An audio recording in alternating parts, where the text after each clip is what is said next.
I'm breaking. You okay? Hmm? You okay? The thing. To work. Okay. Yeah.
This station rules the nation. Truth FM 96.1, the heart and soul of Liberia.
Oh, yes.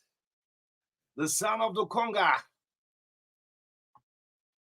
This is the TBS, the True Breakfast Show. Tuesday morning. We would like to say good morning, welcome to like the biggest breakfast show. And we'll serve you breakfast straight up to 10 o'clock this morning. And Nobel Peace laureate, Lima Bowie, she said, forget about Bobby Bleeding Adams in Proverbs. Can you please go with this one this morning? Have you ever been at the place where you have done everything right, but you can't see results? That has been my experience over the last 6 months. Consider myself to be hardworking, focused, and efficient. I get it done on time. I have been praying, fasting, and asking God what the issue is. The answer that God, you are in the waiting room. Lehman Bowie said, well, Neil, you have to go with this one this morning. She said, I've been fasting, praying, asking God, what is the issue? And she said, the answer are God, you are in the waiting room. Good morning, folks. Welcome to the TBS. How many of you are in the waiting room this morning? I got jumping to laugh. How many of you are in the waiting room this morning? 14 days to go. This is the TBS. The love of liberty matters here. Common justice in chambers. And Kabina Jana looked into my face. He said, that's a part I like. Let justice be done to all.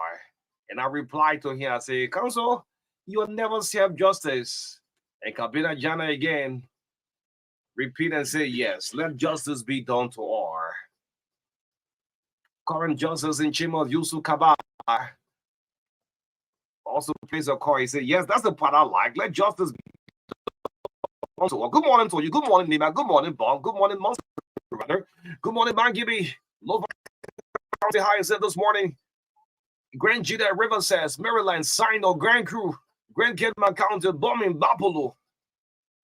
Good morning, just everywhere. This is your biggest network. We don't talk party politics. In the midst of country praise, Liberians go to the ballot box in 14 days. Good morning to Deria, the Brown Lasana, and the Board of Commissioners. Thanks for all of your work for our country. My name is O'Neill. Roberts, Maka Davis. Good morning to you, Maka. Are you in your waiting room this morning? Good morning. As soon as I talk about waiting room, David quoted the same text. You know, Good morning, man. Good morning. Yeah. It's great for us to be here this morning again to serve our people breakfast. Come here. Yes, we. Come here. You want to speak, Mano? Nah, man, I want to speak. Let's go. Okay. Come on, here. Yeah, of course. Yeah, so my man, Nisha, we said, so we're here. I think about I know what I'm Wednesday, getting yeah, myself. you okay, you loud and clear. I think Nisha, when it Okay. comes to any dollar, Mhm. you can make it with me. Yeah. I feel no man on. You've graduated already. Yeah. Okay. Yeah. You know, go recycle it. Me with Jimmy. Yeah, so yes, we're here this morning. A lot of things going around. I mean, happening in the country, including, disasters and all of that. We are citing, especially from yesterday morning, the death of about 5 citizens. That was tragic. And my personal friend. Yes, we try to move on, but we'll throw light on some of these things, just really in passing, during our studio chat. But it's great for us to be here this morning. Like you mentioned, we have 14 days to go to the polls. So yes, Liberians gearing up.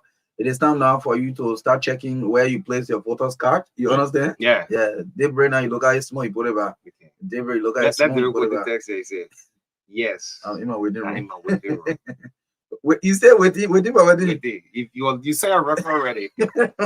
Yes. No, they could make a good advice. They shouldn't make that room full for us, man. No, that we didn't have been in that waiting room. They didn't pass it by waiting room ever since.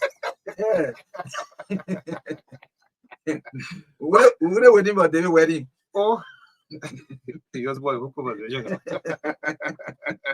mean the former Koti IE president? Yes. You know how the female team? The female team. We single-handedly sponsor them to. Yeah, they stop somewhere. Yeah. Yes, man. Good morning. 14 days to elections. When you woke up this morning, look, in a Sarah Bezalel Yenti voice, this is just an event. This election will come and go, please.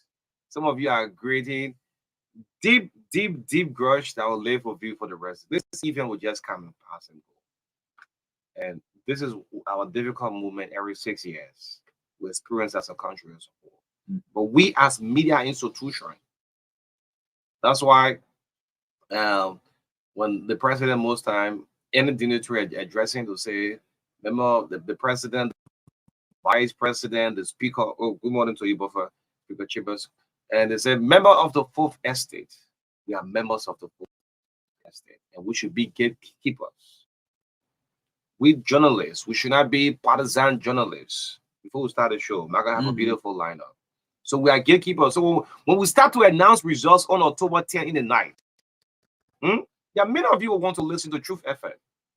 Because when we sit behind this microphone, we allow the politicians to come and talk for themselves, but we will not be used. Because after this event, we still continue as a journalist. Yes, exactly. So the lineup this morning for the TBS, as we already told you, we have 14 days to go to elections. Our talking point, studio chat this morning will look around the Farmington River Declaration.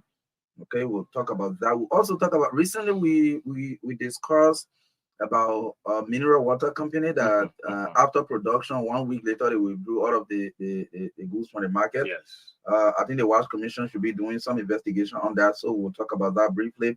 And coming up at 8:20 this morning to 9 o'clock, we have the campaign spokesperson of the Dr. Clarence Modiva campaign. That's the Lionel campaign. Samuel Johnson. Yes. He loved to be called Samuel Sankara Johnson.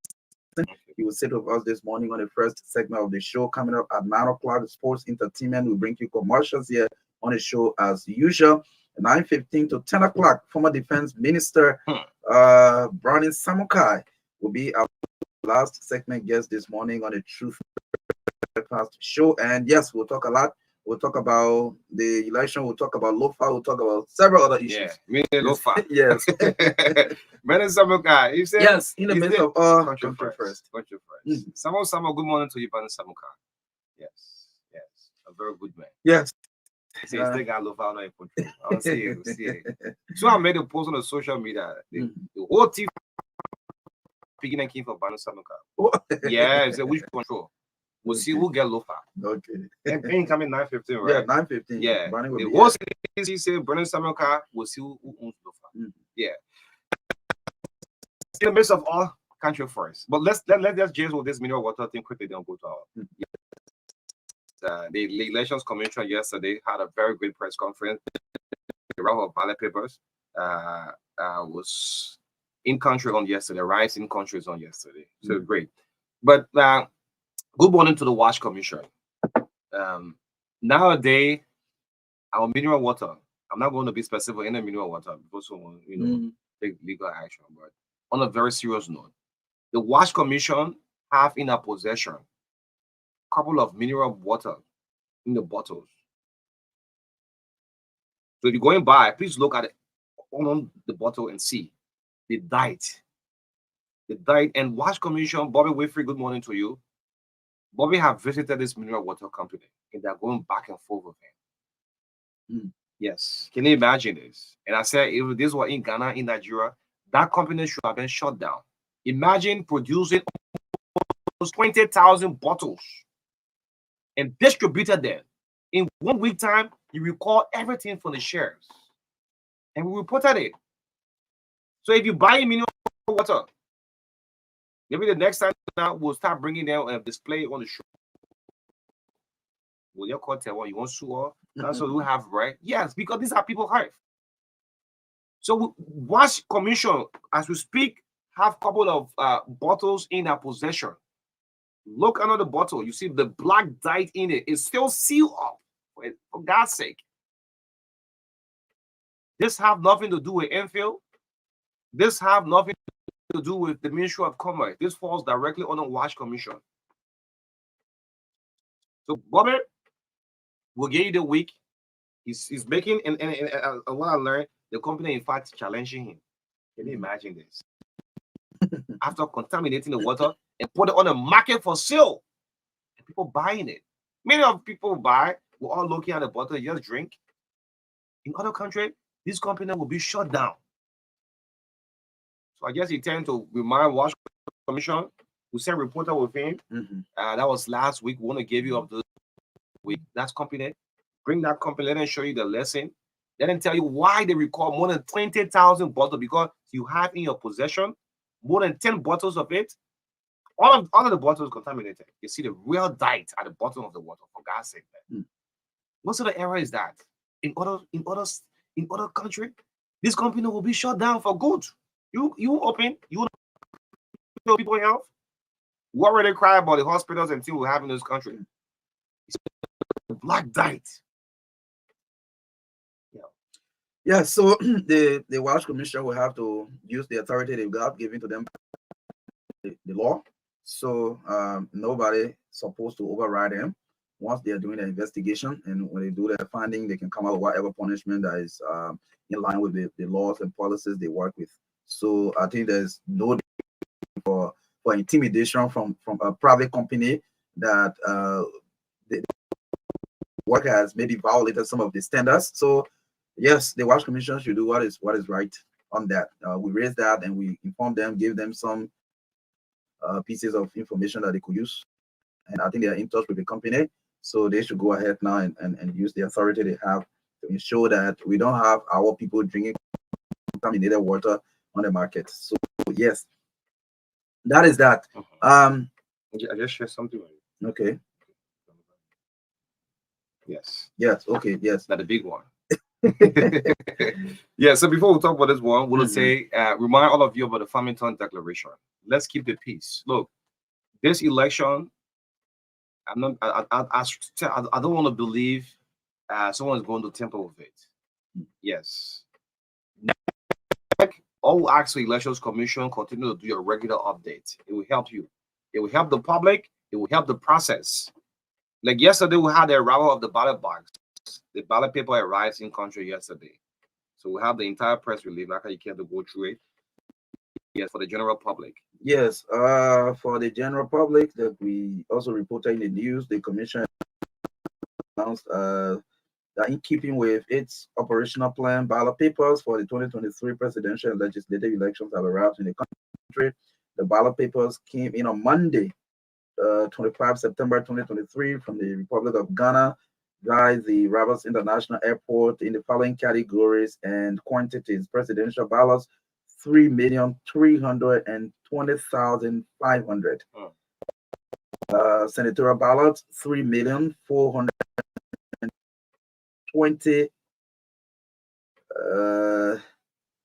Let me get Where this. are you? Okay, let's start with the presidency. Yes, I just got done with the presidency. Yes, the presidency. Okay, so for the senatorial, it's 3,402,122. Yes, okay. And for the representative ballot, 3,208. Wow. Yes. Yeah, the ballots are currently in secured storage under protection of state securities. And it says that deployment of ballot papers and other sensitive election materials to the 2,080 polling precincts nationwide will commence in the next few days. 2,000. Yeah. Well, let's get it correct. 2,080, right? Polling 2,080 polling precincts. Okay. Yes. Nationwide. Nationwide. So, and the deployment of these materials will commence in the next few days. The NEC reiterated its earlier information that in the Commission's continued drive to keep the public abreast of preparatory activities leading to the elections, it will commence a weekly press briefing on the status of the electoral process beginning today, which is Tuesday, 26 September, at 11 a.m. at the next headquarters. And it invites the media, local and international partners and observers, as well as political parties' representatives to these weekly press briefings. Thank you, Onu. Very good. We didn't dig me. Thank you. Pastor, thank you then. Thank you. Okay, at the end of it. Yeah. All right. So, please don't mind that you put it at the end of it. I don't want it. But I think this is it. Every day, have a weekly press briefing.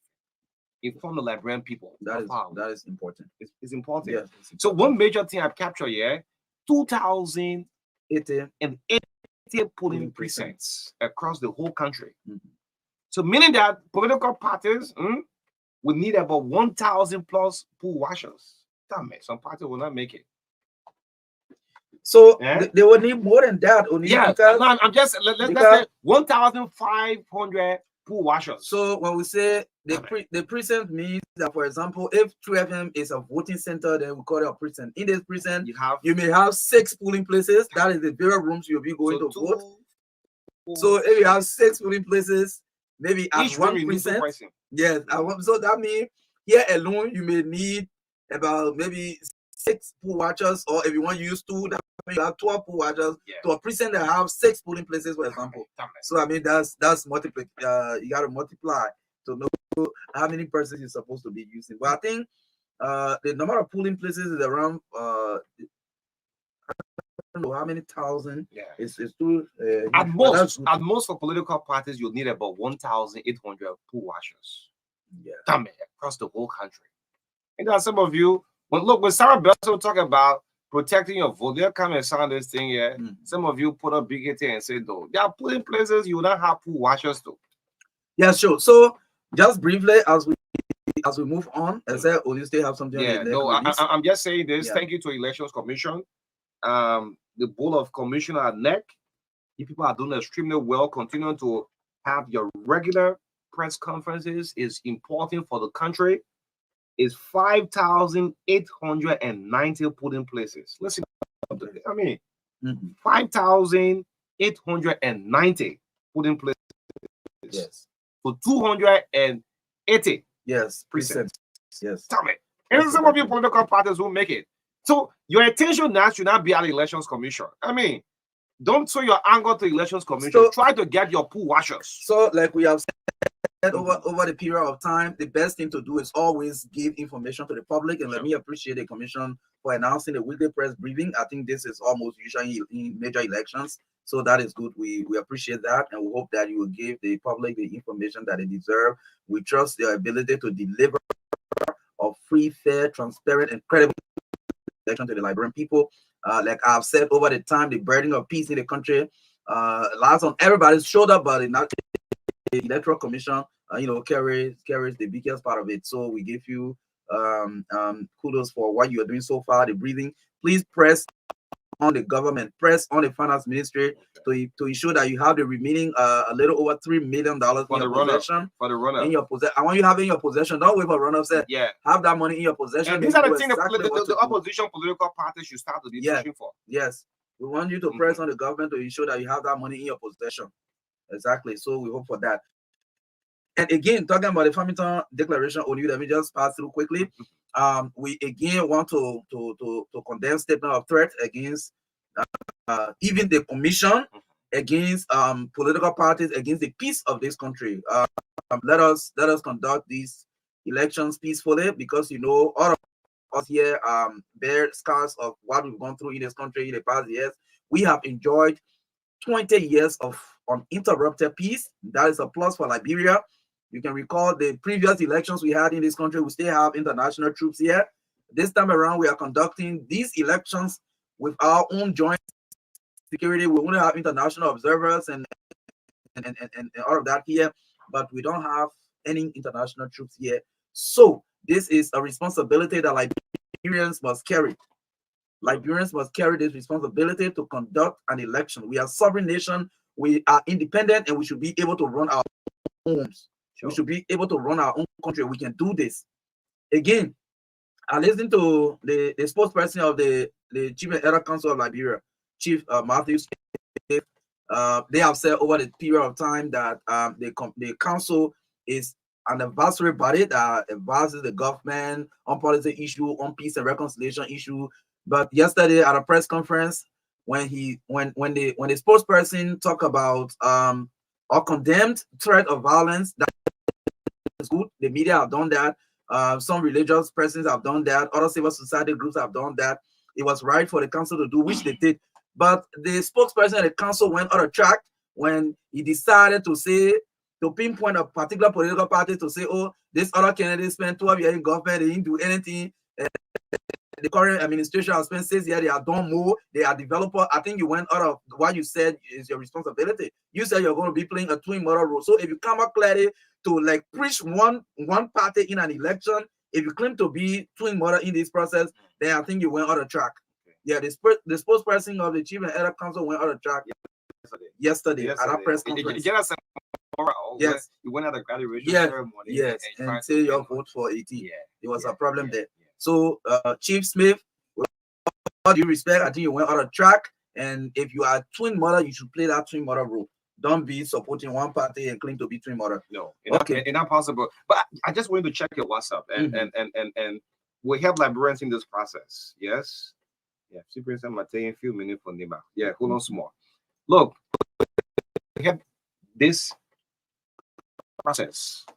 Just go through. These are things the political parties, if we the media can have access to, they are also able to ask the Elections Commission for this database.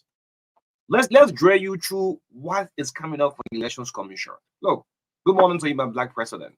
I'm just listening up to you 4 or 5 days ago at the UNGA. You told more than 50 world leaders that they are going to carry this country through a free, fair, and credible elections, and there will be no influence. This is the key word. Good morning to you, man. George, good morning to you. Yeah. No influence on the Elections Commission. The way of the Liberian people would prevail.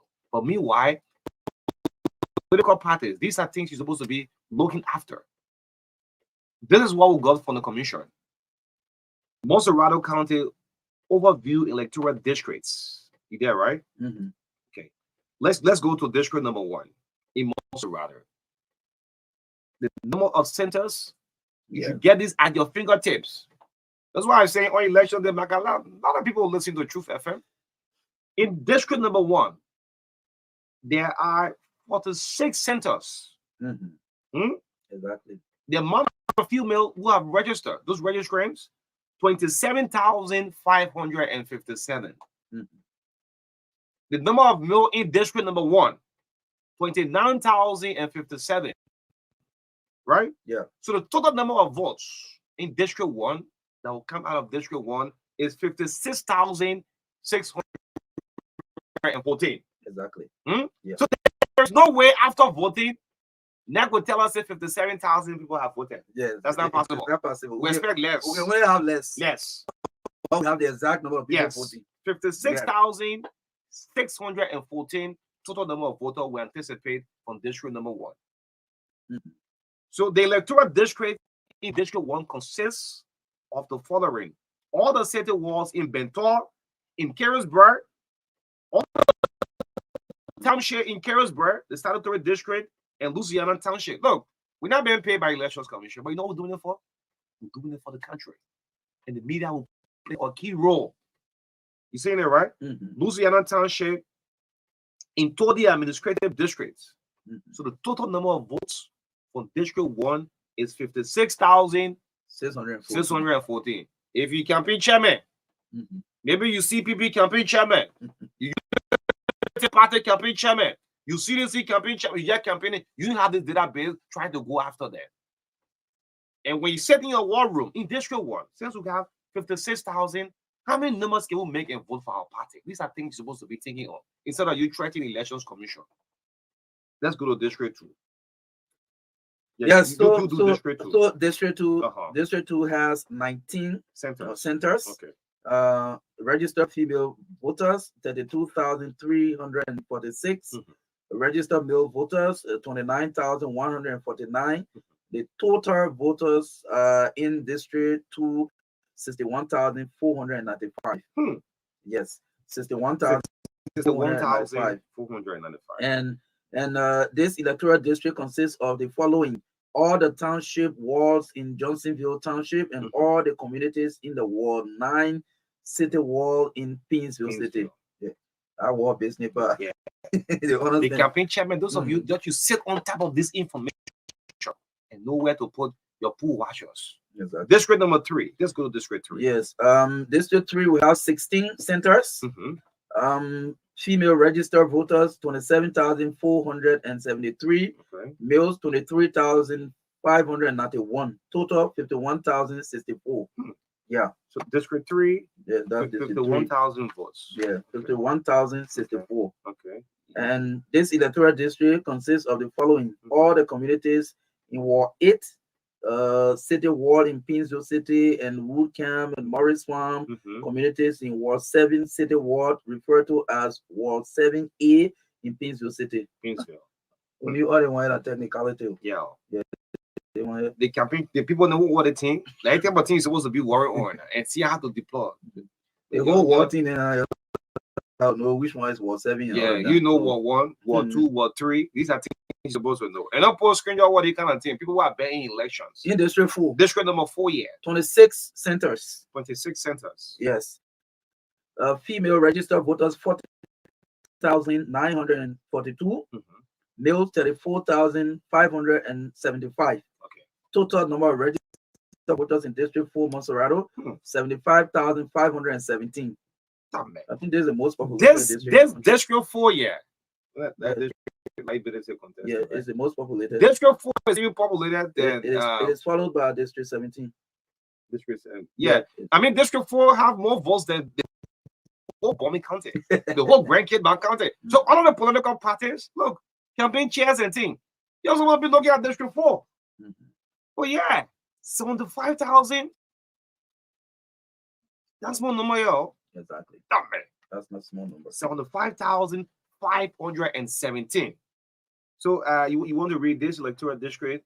It consists of the following: all the communities in Ward 4. Some people know what they call Ward 4 and Ward 5. Yeah. City. Ward 4 and Ward 5 city in Painesville, the Better Farm community. In Ward 7, referred to as Ward 7B in Pinsville. So this is district number 4. District 5, but tomorrow we'll go to Mangibby. Okay, we'll be going from county to county. Yeah, Not just Monserrate. We have all of the 15 counties from Monserrate to Nima to Lofa to just everywhere. We have the database here with us. So there is no way after NEC have told us so on the 5,517 registrants, those who have registered, then 6,000 people voted. They will say no.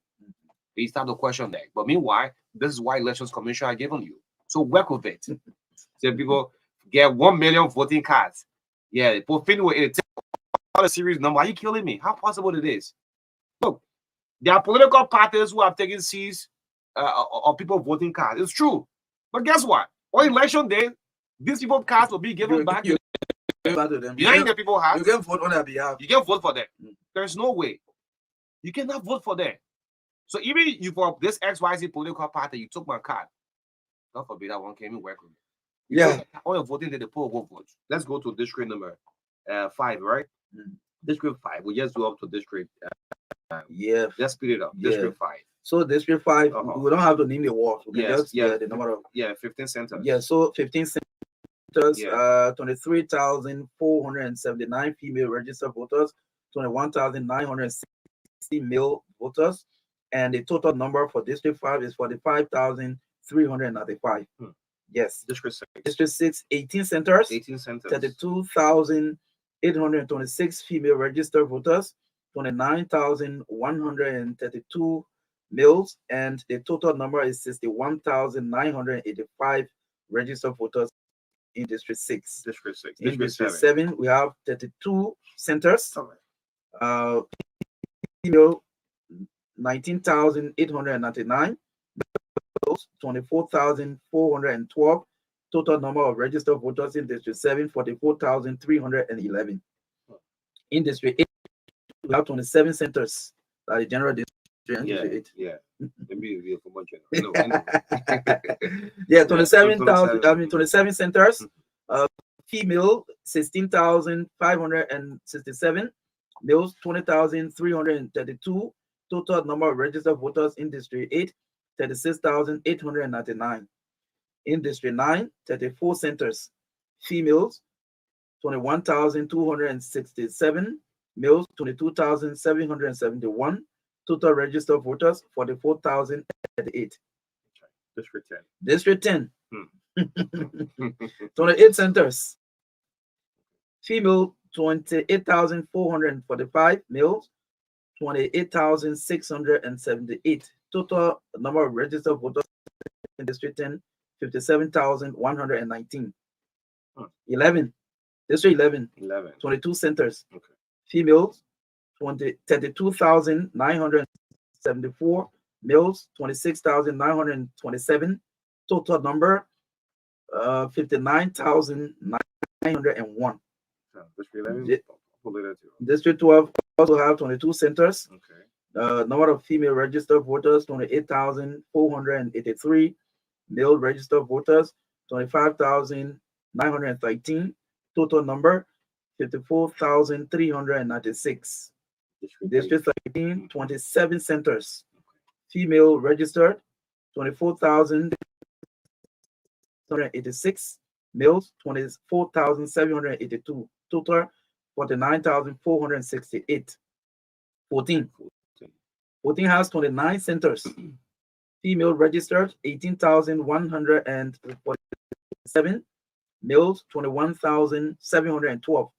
Total, 39,859. That's District 14. District 15 have 30 centers. Female, 21,007. Males, 20,666. Total, 41,673. District 16. 41 centers. Wow. 41 centers. 16, yeah. Okay, District 16, 41 centers. Yeah. Female registered, 23,909. Males, 24,393. Total registered, 48,302. The last district, Monserrate County, Electoral District 17, has 56 centers. District 17 had the highest number of centers. Yes. Let me check District 4 center. Let's see. District 4.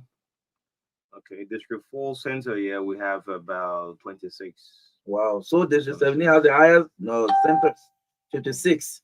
So number of registered female, 37,042, males 36,111, and the total number of registered voters in District 17, 73,153. Okay, so let's look at the total number of registrants, those who are registered in Monserrate County. The one Monserrate everybody fighting for.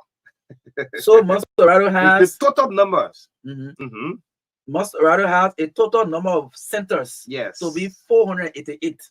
The political parties, these are things supposed to take care of. 488 centers. 488 centers in Monserrate. Yes. Damn it. So the number of female registered voters in Monserrate, 457,049. 49.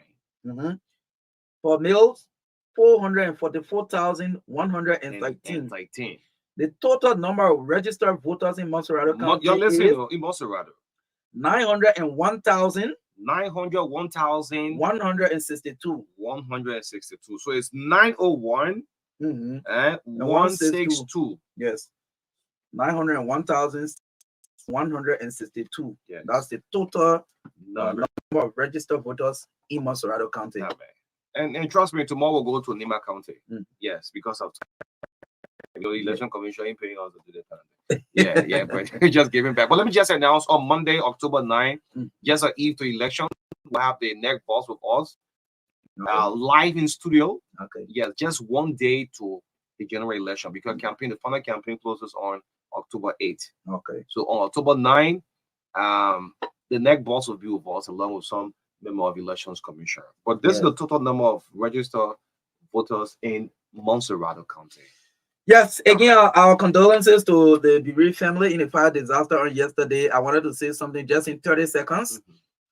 We think people who are responsible, who are in charge of institutions established by law in this country to perform certain duties must perform their duties, and that the legislature in the budgeting process must ensure that you allot enough resources to these institutions to allow them to work. In Libya yesterday, the city mayor in Dana was arrested, and several officials are being arrested. You know why they were arrested? They were arrested because they said they are in charge of managing the dams. You know, the flooding that was in Libya, it burst 2 major dams, and the water overflowed the cities, and there were loss of life, over 3,000 people. They say that because of their carelessness in managing the dams, that what led to the deaths of these people. So you see, because they were charged with a public facility to manage, any negligence from there, the government wasn't responsible. Yeah. So it will come a time we'll start the whole fire service and other institutions responsible when there are fire disasters, and there are not quick responses to these problems and cause of death. We would start the whole institution responsible because they were given responsibility by law, and the legislature too should allot money to these institutions to perform their duties. Thank you. Yes, and condolence, Wendy Tukba, she's a close friend of mine. Yes, okay. Yes, she worked with the IB Bank. Wow. I mean, her 2 kids, her mother, her sisters. I mean, it's a sad thing. That's so sad. It's a sad thing, All right, let's see who can pick up Cyprian Colley briefly. The team from Monoba is not here. We're hearing there's an attack on Truth FM radio in Nimba. Why is it people attacking media houses? Yeah, you should stop this kind of thing now. Yeah, attacking media houses. So let me see if I can pick up Cyprian. I'm hearing that Truth FM Nimba was under attack on yesterday. So let's see who can pick up Cyprian Colley. Cyprian is all the way in Sackley, PA. Cyprian, good morning. Welcome to the TBS. Good morning. Good morning to the What am I hearing from Sackley, PA? True to the information you just passed to the public yesterday, our station was attacked, the radio station was attacked by some supporters of Representative Roger Doma, and who owns Radio Yalamba called Kennedy Doma. Using FM over the past months for jamming the radio They accused of us jamming the radio station, even though they first started with 104.5, they're running on 104.5, and we're on at 6.9. But I don't know why they keep blaming us for jamming the radio station. So they changed the frequency from 104.5 to 89.2, but it's still experiencing jams according to the experiences. We deny their accusation and ask them to invite the MTA or the Ministry of Information or even take us to court. But how possible it is? 104 to jam at 96.9 to jam 104. I mean, there's a long distance. And that's why we are confused, but we see this as being very, very political, and it's only bringing confusion and destroying our radio station. So yesterday, group of supporters of Representative Roger Doma with placards came to the radio station while I was on air. They tried to make one of our reporters who was outside, they grabbed him, beat him up unmercifully, took away his phone, his money, and his feet. When to enter the radio station, the attack is actually me. When everything that they're doing, since I came to this, since I took up assignment, they be after me, after the work that I do.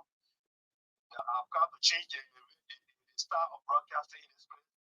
Being able to go against them, even though that's not what I'm doing. I'm being professional since I came here. But they've been targeting me. So yesterday they came directly at me after they heard that I was on air at the radio station. But thanks to God, first and our reporter who was outside, the man handled him. The police came in yesterday, arrested a few of them.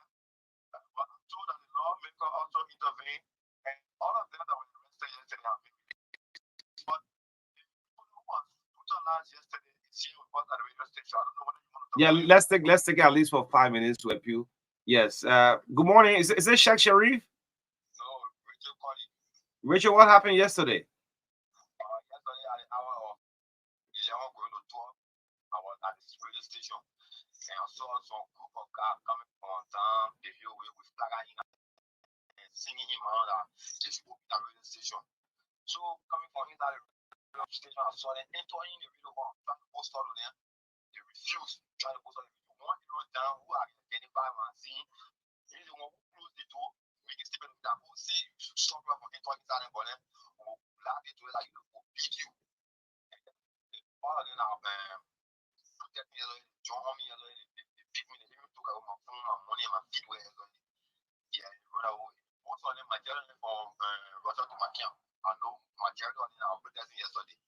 Okay, so let me get back to Cyprian quickly. Cyprian, what does the lawmaker saying? I mean, he's someone who knows more about law. What's Roger Doma himself saying? I mean, these are people from his camp. I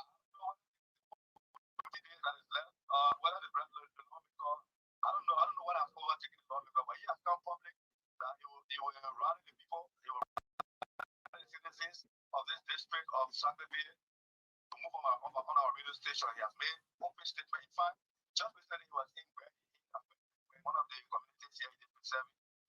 When openly said that he would shoot Honorable Musa Benete, so he has gone desperate. I see anxiety, fear has overtaken him. Just continue to elections. Provided appointment is with the police, when any other of this, you will not allow civilians to start defending themselves, ordinary citizens to start defending themselves. It's not that disability does not have, influence people as they have on their side. But as always, disability will say he's on the side of the law. He does not want, anything to come in this district that will disrupt the peace of this body. The lawmaker is taking his behavior as if, it's about the law, that nothing happens to his supporters, the people, the threatening people, and nothing happens to them. When it's like, they want the police, nothing happens to them. So what the police now, those who are apprehended, have they been released or what? So who was in the center of this case? What happened to the guy who arrested yesterday? Yesterday we had a police station, the guy who arrested his son, and the honorable mayor called for me, if we all had to go and call police that if you release the people, and yesterday the police released the people,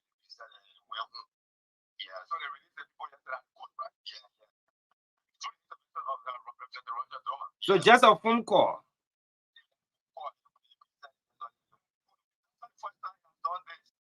Every time there's an arrest of a supporter, you will place your telephone call so that he himself will go to the police station. The police is like compromised in this district. It's creating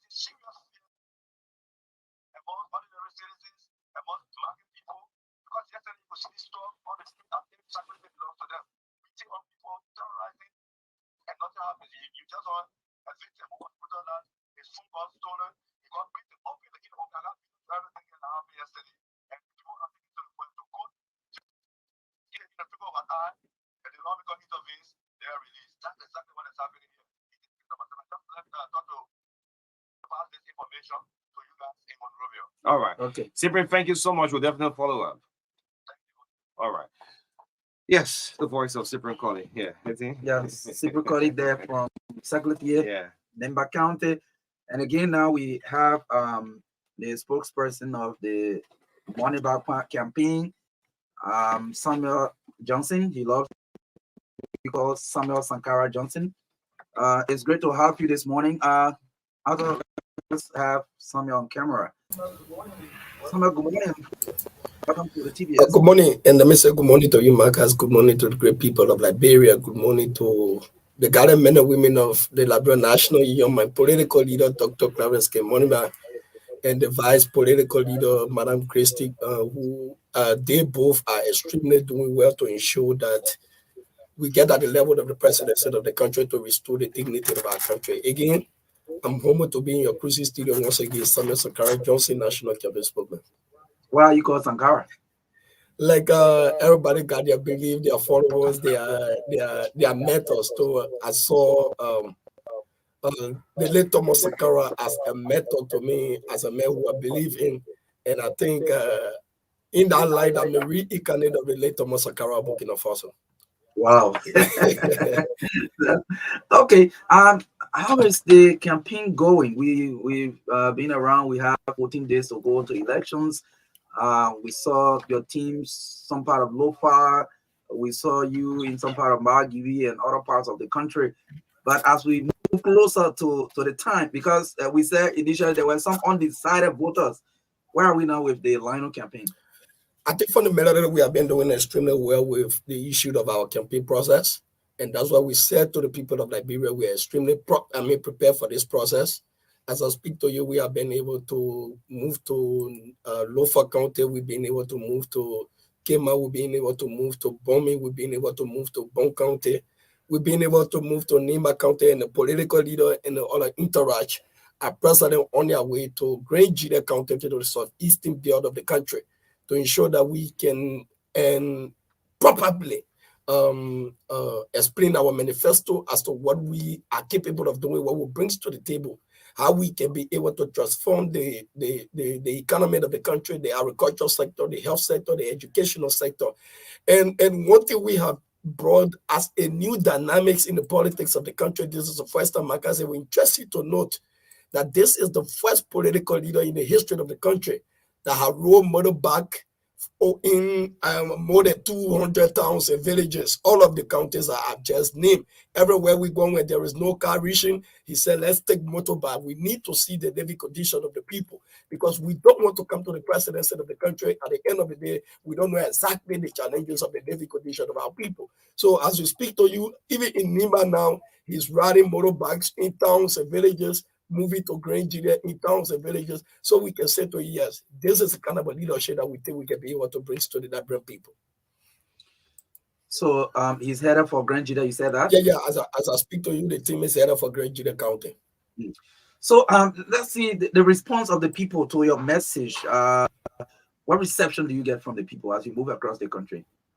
So basically, I think that the masses are gravitating towards us because of the message that we are pushing. And that's why my political leader have always said, if we must believe in the transformation of the country, if we think that Liberia truly needs to get developed, and anyone Liberia who truly believe that yes, indeed, you need the transformation of this country, you need to ensure that you don't elect people on the basis of Amanda Awitu. You don't elect people on the basis of popularity. Our campaign is clear that popularity have never taken this country anywhere.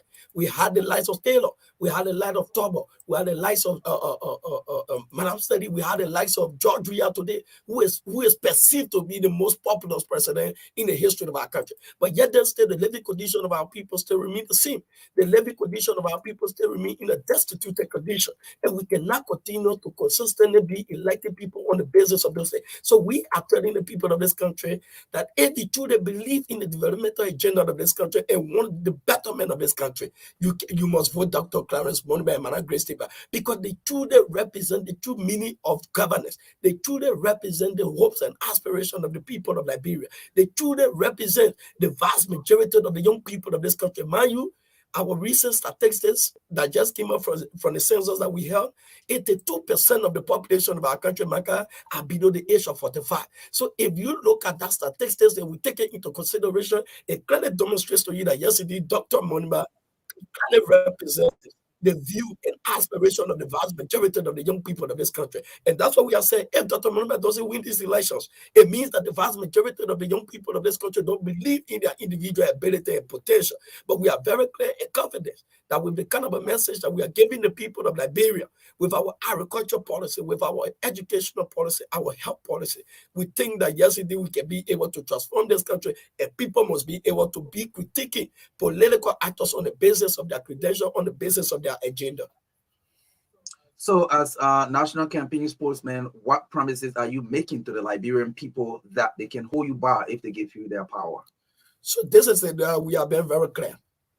The first thing is we want to hugely invest into agriculture and ensure that we reduce the high rate of unemployment in the country. And how are we going to do that? Look, Dr. Monma is the only presidential candidate that has clearly laid out his platform and how we can be able to implement this platform and not just be theoretical. Now, this is the point. We have said agriculture. If we must invest into agriculture in the first 100 days of our administration, and the Liberian people must hold Dr. Monba and the administration for that, in the first 100 days of our administration, we are going to do a national soil testing. In that soil testing in the 15 political subdivision of the country, we want to know which county can produce something for the consumption of the people of this country. How are we going to do that? We are going to also divide the entire country into regions. Like, take for example, Marcus. You say Lofa, Bapuru, Bon, came out, you are responsible to produce the rice for the people of Liberia to consume. It is frustrating that with the kind of a land we got, MARKA, with the kind of a manpower we got, when food finish in this country, we are running to the free port of Monrovia and looking on the sea as to when rice is coming to Liberia from Thailand, from India, from China, from Japan. It is extremely disgraceful. We must be able to feed ourselves and ensure that we become food sufficient. Let's go to Nimba. We say Nimba. We say Great Jide. We say Sano. We say River says, be able to produce us the plantain, the pepper, the beta ball, the cocoa. Can you imagine last year, Marcus? Just last year, we spent over $7 million for the importation of pepper, which is extremely disgraceful. So we are saying to you, after this soil testing, we will ensure that we share the country into region so that every region will be able to produce something for the consumption of the people of this country. When you do that, you are also going to reduce the high unemployment rate in the country because people will have somewhere to go work. If you cannot go to the south region, you can go to the western region or you can go to the southeast to see how best can be able to work. Not only that, Marcus, we have said in our agriculture, in our educational policy, we are very clear. This is not about politics, and there are certain sectors in this country that we cannot be able to hide anything or be political about it. We are barely graduating students who barely read and write, who barely explain exactly what they were able to learn. Listen to most of the graduation speeches around town. You feel very terrible as to whether this child even went through the rank and file for high school. So we are saying on our agriculture policy, on our educational policy, that no one student in this country that will graduate from high school without having at least 2 years of technical vocational education. We must hugely invest into TVET. If the young people of this country must be part of the national development of the country, we must be able to hugely invest into TVET education. Marka, look at MVDC right here. For the last 5 years, under Mr. Weah's administration, MVDC haven't put out a single graduate. Look at KRTTI. They haven't put out a single graduate. You sure MVDC did not put out graduate For the last 5 years, it's a challenge. I want you to do your own investigation, Marcus. in 2021? The last 5 years of Mr. Weah's administration, there have been no graduation for the last 5 years. So Okay, we'll I'm check that saying out. this to you, it's a challenge. So if you have TVS and you have the biggest vocational institution in the country, and you cannot invest more in that, you don't need to expect the vast majority of the young people of this country to be graduating from high school. At the end of the day, you see them pass here around Lunstein Minister Community. We are not saying it is not important, but it is not the way and aspiration of their vision that they think they need to be able to be part of society. So we are going to be graduating students that will be either a professional plumber, a professional mason, a professional tailor, so that when they come to society, they can be reintegrated and be part of the national economy building of the country. That's what we intend to do. Not only that, we will also invest into early childhood education, because from first grade to third grade is the fundamental foundation of every educational background. We must be able to usually invest into that and ensure that we pay our teachers a living wage, very good salaries, that they will be able to be taking paid on time. At the end of the day, they will be able to pay attention to our students. Not only that, the issue of teacher training. There are teachers that we know, some of our instructors. I graduated almost 12 years ago. Over 12 years ago. I know some of our instructors that taught me over, they have C certificate. For the last 20 years, they still got C certificate. We must be able to upgrade our instructors on a daily basis so that they can be able to commensurate with regional activities. So at the end of the day, you are not only going to be saying free tuition, or either you pay the school. It is not the multiplicity of schools that we need. We need a quality of education in our country, so that yes, indeed, we can be able to compete with regional partners, with international partners. And Liberians are very bright people, but it's like the environment have never been created. Then look at the health sector. And these are things that we are telling the people of this country. You cannot have JFK that is commonly known today as just for killing, which is very disgraceful. Now, who can call JFK like that? You, I haven't heard anybody refer to the hospital like that. Yeah, some people, you say, as soon as they say, you say JFK, they say, no, don't carry me JFK, because the plane have not been equipped. Like I said to you, we have been able to move into over 200,000 villages around the country. Naka, Morovia is not Liberia. You go in the interior, you go in some of these countries, you will cry for certain group of people. You will see people practically dying for curable diseases because you cannot even find paracetamol on the shelf of some of those hospitals, on some of those clinics. At the end of the day, you have a government that came, instead of them improving the existing health facilities, they say, no, we're going to build new one. We're going to build new one. You can build 1 million hospitals in this country. When you do not have the sophistication of one of them, the people of this country will still be dying. Under our administration, under a monarch's administration, JFK and that of the Jassy Fiado Hospital will be 2 of the best regional hospitals in the region, that people will be coming from Sierra Leone, people come from Guinea, and be able to go at these places and be able to get perfect treatment. So these are the things that we are talking about. So if we talk about the policies of our country, we will be able to clearly demonstrate a true sense of leadership, and not just about, oh, Amanda or the Papier Popular or the men like this, the men like that. It must be about the safety of our people. And that's why, as National Capital Movement, we have been very clear about this, and our platform is very clear, it is distinct, and we still challenge all the political actors to be able to clearly explain their political manifesto to the people of this country, so that tomorrow we can be able to hold you by your word. Okay. Thank you for at least giving us a summary of what you intend to do if you are giving the leadership of the country. But before you achieve or do these things, you first have to be elected by the people. What are your chances? Where are your strongholds?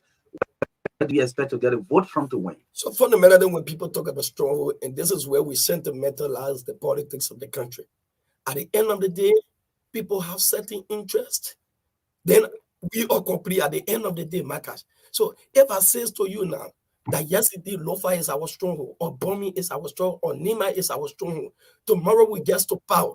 Absolutely, what do you expect? We must be able to maintain our stronghold. And this is where the government of the country have never been decentralized. This is where government of the country have not been decent, because they have to take care of their people. And we accept it. So if we say Georgia stronghold is the southeast, evidence by the fact that the entire government is like the southeast government, the southeastern government. So our stronghold is the people of the Republic of Liberia, and that is the reason why the Liberian National Union and its family with our political leader and the vice political leader. They are moving in towns and villages, explaining our manifesto, our agenda, and what we are capable of bringing to the table for the governance of the I'm, system of the country. I'm hearing something playing in the background. Oh, okay, sorry. Yeah. So when you talk about stronghold, the stronghold of Dr. Monma and Managrace Stigma is the people of the Republic of Liberia, and we are very confident that with the message that we are giving everywhere the political leaders have gone, the masses have come up in their numbers and say, "Yeah, you have a clear vision for our country, and you are the new face of the new beginning of a new Liberia," and that's what we are very clear about. So that's to address the issue of stronghold. Your chances, but for example, we saw the CDC on the 7th. They came out and they cried out because they scrap politics. On the I think 17, we saw Unity Party. We saw also the ANC in Margibi and all. When are you coming out like that? So basically, the Liberia National Union and its family will be launching officially on the 5th of October. Okay. Yeah, we have written the National Elections Commission, which has been granted, and then we will be launching officially. Is that an 8 years as well? Because that's a new political theater. And definitely we will be going there because that's the only bigger area now that is being available for the country. That place too big. You can fill that You place. don't have to worry. You saw our pronouncement of the vice president, our vice presidential. Yeah, but that was just at the office. So you saw the number. We like the entire scene go down, and people saw it and said, "Yeah, Dr. Monima is out." You saw when Dr. Monima was also announcing his presidential bid in January. You saw the number. So we have been very strategic as to how. So many a time people wonder we are not that lousy political institution. Many a time you have hosted a political leader. Yeah, he's not that lousy political actor that you see he's just shouting around. But we have been strategic, working with our people, working with over 1,000 auxiliaries around the country, and they are extremely clear that on the 5th they will be coming up in their minds to ensure that the vision of a new Liberia can be achievable. The vision of a new Liberia is unstoppable. A vision of a new Liberia is something that every young person, every Liberian in and out of this country can guarantee and ensure that, yes, indeed, we can better provide a better representation of this country. Sometimes people ask, what is the track record, leadership track record, for example, and your political leader, your candidate, worked in the past administration of Ellen Johnson Sirleaf. At some point in time, people pointed accusing finger at the government for corruption and all of that. How can he lead differently from the government he worked in before? So basically, people are judged on the basis of their professional standards and then their individual offices and whatsoever. And I give a clear examples. When people say, "Oh, they're working in the Sirleaf's administration," judging from where he worked, because he was not controlling the entire government. So, like, for example, Marka, you got Truth FM, you got over 20 employees here. So, if one person here did wrong, or two persons here did wrong, or everybody, or 3, 4, 5 persons did wrong here, should we say the entire institution? Should we brand everybody and say, "Marka do is like this, it's like this"? Absolutely not. Marka being a news director or whosoever, he's working in his office as yesterday. People say, "Yeah, RCR News is one of the best news in the country." And who takes that credit? It's Marcus David as news director. So when my political leader was serving in the Sirleaf's administration, he was privileged by the president to serve as Minister of State with our portfolio, which means he was the Deputy Chief of Staff to the President. Not only that, serving as head of the Liberia Electricity Corporation. We are very pleased and confident that yesterday we can boastfully say to you under his administration that today we can boast of the McCoffey Hydro today. Even though LEC were operating on a generator when he was announced as head of the Liberia Electricity Corporation, through his lobbyistic power to our lobby for over $250 million United States dollars for the development of this country. We are very pleased about that. We are also pleased to boastfully say to you that he was able to negotiate on behalf of the government of Liberia and the international partner. For Liberia to qualify for that money you mentioned, they had to pass the MCC scorecard, which they did. That guarantee Liberia's position to receive that grant to do the. But that was the responsible leadership now of especially he being the head of the Liberia Electricity Corporation. Now, look at the CSG land that is bringing current from Cote d'Ivoire, Guinea, and Sierra Leone. He represented the government of Liberia, negotiated, did all of the negotiation to ensure that we can be able to sound that deal that today Corey is in Nima, Corey is in Grand Jide, Corey is in Maryland County. We are very pleased about that. These are the track records of this individual. When serving as head of the presidential delivery unit, you can go and do your background checkup. Look at the road leading from ESW to Coca-Cola factory. That was a negotiated deal. All of the fundings were finalized and done. But because of the ascendancy of the government of Mr. Weah, they had to do continuity government of continuity, even though that short road was just a 2-year project. We have gone 5 years. Mr. Weah has failed to complete that road project. The first $78 million for the Lofa Road project. He also negotiated and represented the government of the Republic of Liberia, negotiated to ensure that we secure the first $78 million for the first phase of the Lofa Road project. The RIA new terminal, the White Water facility, the JP freeway. He supervised and ensured that, yes, indeed, the development of this country was achievable. At the end of the day, no one person in this country have ever put Dr. Moniba on record with all of these positions, with all of this portfolio, to say to you, yes, this man was even questioned on the single basis of he stole down from the people of Liberia. So these are fundamental achievements that this young man, not only that look at his qualification, working as a consultant to the World Bank, consultant to the African Development Bank, consultant to the United Nations, work at the Liberian Embassy in Washington, D.C. So it clearly demonstrates to you that he comes with international and national political experience and credibility. So the very first day this young man is elected as president of the Republic of Liberia, the next day international community will be pouring into Liberia to ensure that we can restore our dignity as a country. Samuel Sankara Johnson, the the national spokesperson of Lino, the Moniba campaign. Again, he will not be running the government alone, and you can recall that most of the criticism that are coming around, even the current leadership, they have said, oh, the people behind the president, the people around the president. So who are those coming on board with Dr. Clarence Moniba? And does he have that strength to punish his own when they go wrong? So this is he has been very strict with regards to who are those people that will be working in his government. And that's why when we said people that will be working in his government, you must come with huge credibility. You must come with huge credential, because where our country is presently, we need to restore and revamp the economy of the country. We need to restore the dignity of the judiciary. We need to restore the confidence of the legislature. We need to restore our international heritage back to the international country, to the international world. So we are not just going, that number will not just be dealing with people on the basis of, oh, they may support me or Amanda way too many. No, absolutely not.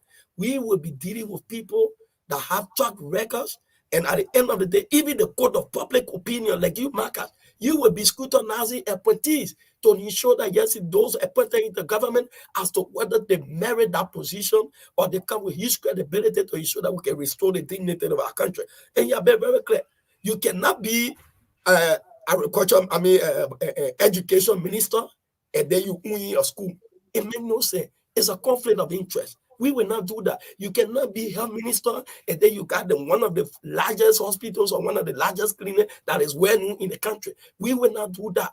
Because you have to focus on the public facilities. And because you will have to focus on those public facilities, you cannot be in that position and you be owning your own property in the same sector that for which you are serving. So people with credibility are people that Dr. Moniba will clearly be working with. That is good. So after your campaign plan about grading, I mean, how much have you achieved? So we in terms of grading, 14 days to go. 14 days to go. So in terms of grading, I don't know if I grade myself. You say, "Oh, my man, I own grading." So I can say we already got a passing mark, because everywhere we have gone, like we said, we are not like nursing institution where you see, oh yeah, you're Naki Pata or oh. Look, we are moving in the trenches and we are seeing the ordinary silent voters. And they are our strength. They are telling us that this man comes with huge credibility. This man father served as former vice president of the Republic of Liberia. We know the track records of the Moneyman's family. Not a day anybody will say that this man stole $5. This man comes with a clear vision, a new vision for Liberia's transformation. So that's what we have said to the people. You cannot consistently elect people who contested 2005, who contested 2011, who contested 2017 with the same agenda. And the living condition of the people still remain the same. But yet then still, we are still yamming for change. Everybody wants genuine change. Go down, go back out today, see the people. You see people market women. You see frustration written in the faces of our people. But yet we want change. But at the end of the day, election time, we run behind t-shirts. We run behind cap. We run behind lappers. That lapper will not take you for the next 6 years. That t-shirt will not take you for the next 6 years. We must be able to be practical in our democratic tenets. We must be practical in the governance system of the country as to how we want to lead this country. It must be practical. It must not be on the basis of theory to just say, yeah, let's talk about more, but we must be able to exemplify our true leadership. Okay, Samuel Sankara Johnson is the official spokesperson of the national campaign team of Dr. Clarence Moneyback. He's here as our guest this morning on the TBS, propagating the message of LINU, the Liberian National Union, is the political party. So this morning, let's take a couple of calls. The political their campaign launch is coming on the 5th of October. I think he said at the Antoinette Tubman Stadium, ATS in Central Monrovia. Let's take our first call this morning on the TBS. Good morning. Good morning.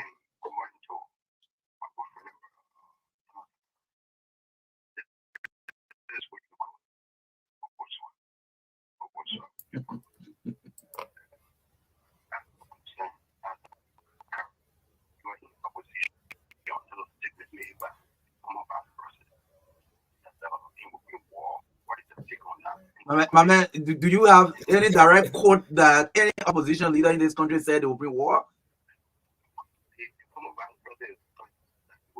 No, I don't have. I'm not. I didn't hear that. I only heard about resistance if the election is rigged. That's what I heard.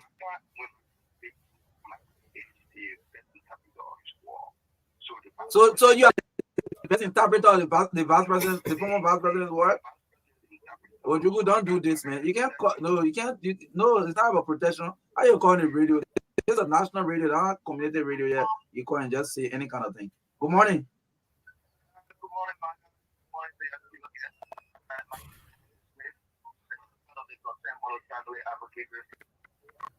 Go ahead.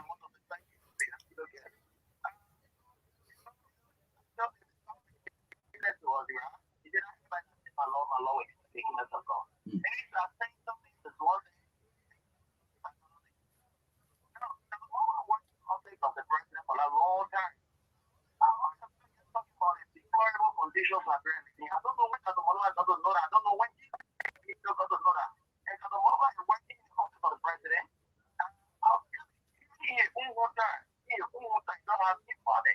You know when something like people in one power, you know his hometown? Yes, what is his hometown? You don't even know the hometown. He said it may have no impact. Sometimes when we're making statement, we should know that we'll be questioned for our statement, brother. Yes.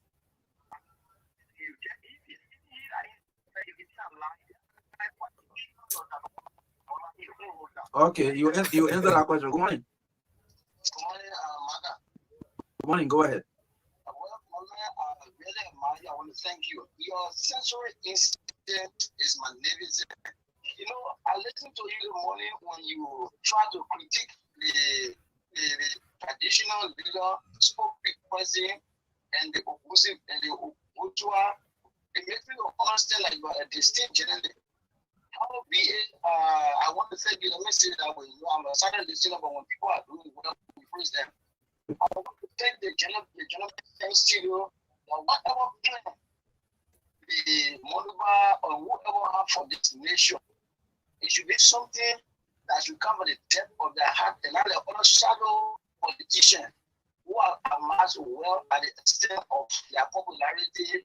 And, you know, thank you very much. Okay, thank you for participation. Good morning. Good morning. Morning, go ahead. Thank you, Matt. Good morning to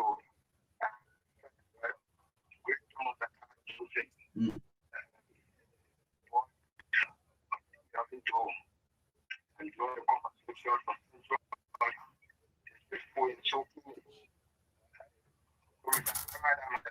this morning. Many of your species. What cross that must employ you on your locations were present for that of plan.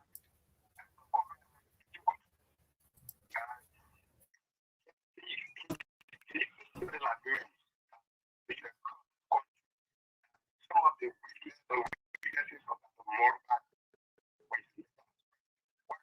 less question because we don't tend to this job we have to the job we have to the weaknesses of the government is the political way of just that people's corrupt which is corrupt that colors of country.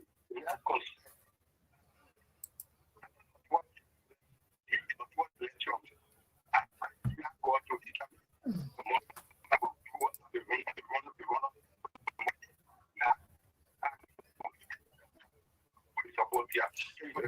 Okay, thank you. Let me take the last call. This is the last one. Good morning. Go ahead.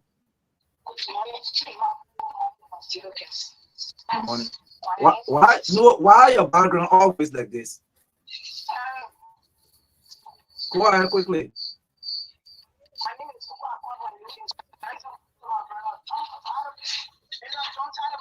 Yeah. Good morning.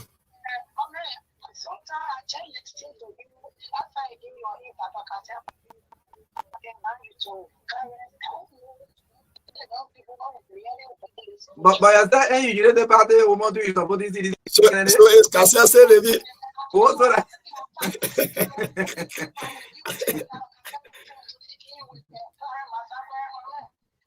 Morning, ba. Can you imagine? Samuel. Yeah. At least we have 3 minutes to close. Yeah. So yes, let's go ahead. Yeah, so let me appreciate all of the callers. That's the tenets of democracy, and that's one of the qualities that we bring into the table to ensure that democracy and the issue of free speech can be protected under the law. But let me say this: when somebody say, "Tell God that you right there, the man say, oh, the man not doing even your own time." Look, I hope you could watch a video when we got to Bola, where he hails from. And you could see the reception of the people. And the people of Liberia are no longer, somebody say, nobody's stupid here. So when you sit in Morovia and you say, the man, even though you don't know the place, but yeah, let's leave that. So when Ojuku said what was our point with regards to the numerous of threats coming from the Unity Party and that of the MDRO, even though they are into marriage, I think we are very clear about it. That the issue of the peace and stability of our country must never be threatened because of the desperation of our political interest, and Liberia political system will not be on the business of desperation. And I vividly recall in 2017 when the late Child Walker Bronski fell victimized of electoral fraud, he all. But if today people will be saying they will not use the law, they will do this, they will do that, I think that is a national threat to our democracy, and we cannot continue to do that. And Liberian people now must be watching people or search when these statements are being made. We know exactly where Liberia came from as a country. We fought 14 years of civil war in this country. Nothing we benefited. Today, many of us are victims of the process. So we think our colleagues from the Unity Party, even though we are all opposition political institution, but like Kwame Nkrumah said in 1964, he said opposition political parties are some percent of government. So everything that you will be saying today is what you are going to carry to government. So we think we must be very robust in projecting our political agenda to the people of this country and not making threatening statement and threatening the peace and stability of our country. Liberia is not for one person. So again, MARKA, I want to say thank you so much. But we are very confident of the fight with the kind of a manifesto that we have, the kind of a people we have. And let me just last day, I judge my sister knew. You say I will Casio, and thank God that Casio is no more living. So where you expect me to go support? Oh, so you just expected me to go be supporting the building. So Casio passed, and I was very committed to that Casio political ideology. And for the fact that it was mortgaged to the CDC, for which I don't believe in the philosophy of the CDC, no, I cannot. And that's why today I'm supporting a very clean man that nobody today, with all what I said, Nobody rejected it, but we will make our own individual statement on the basis of our individual interest. So I want to say again, thank you so much. Vote number 13. If you truly believe in the development of our country, vote number 13. If you truly believe that we need to restore the dignity of our people, if you truly believe that you love this country, vote Madam Grace Stickman, vote Dr. Clarence K. Monmouth for the presidency and vice presidency of the country. Thank you very much. It is an opportunity to be here. Thank you so much, Samuel Sankara Johnson, national spokesman of the Morning Bakman campaign. Lionel, the Liberian National Union, is being our first segment guest. We're taking a break to bring you sports on the TBS on Truth 96.1 FM. The heart and soul of Liberia. This is where national unity begins.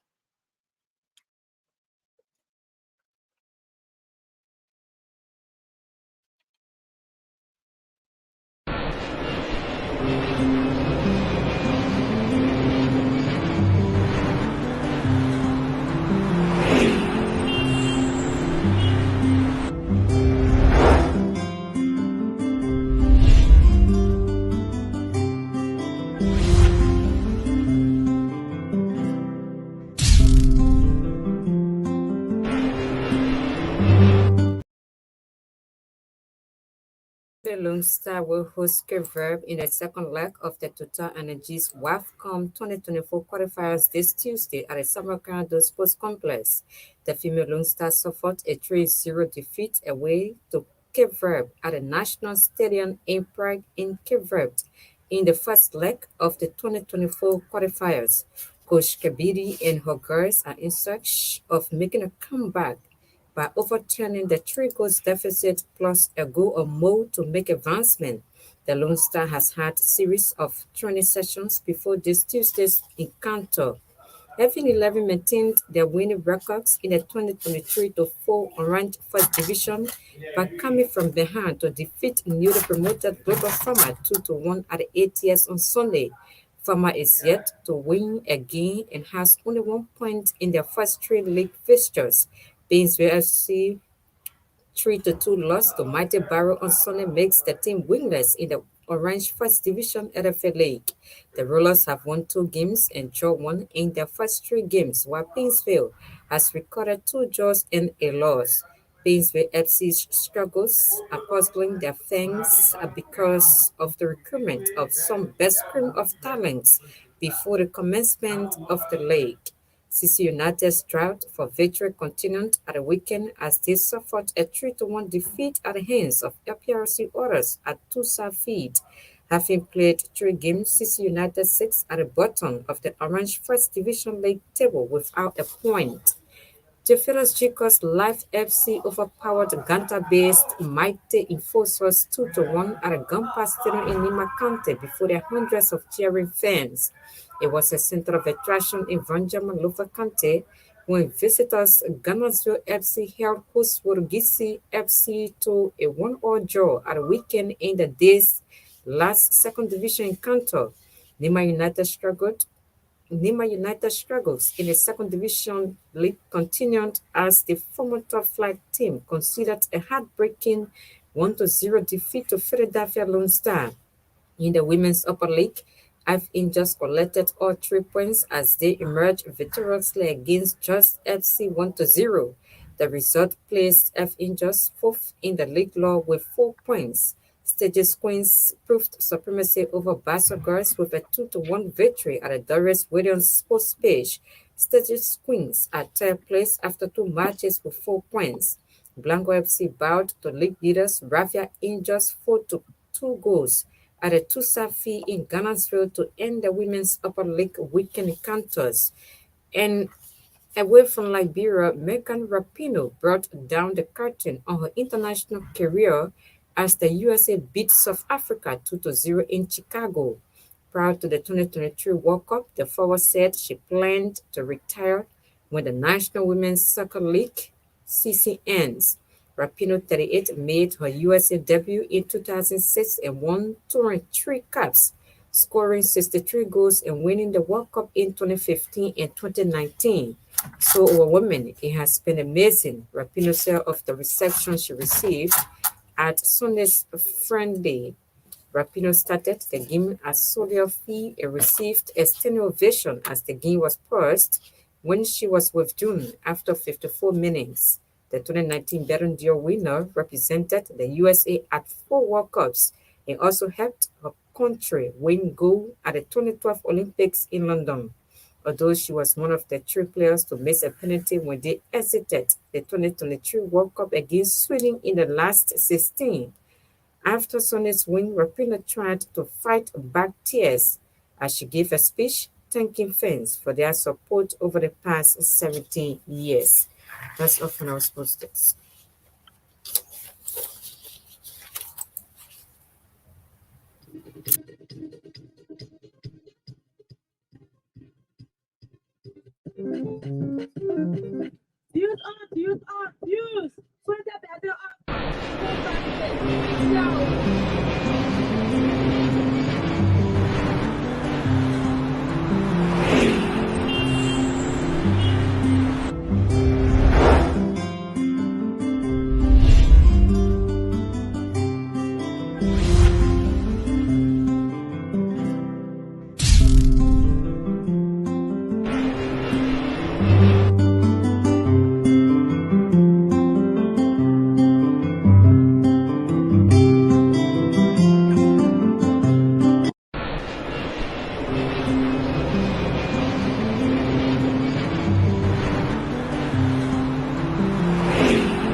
Music ever listened to in our elections history.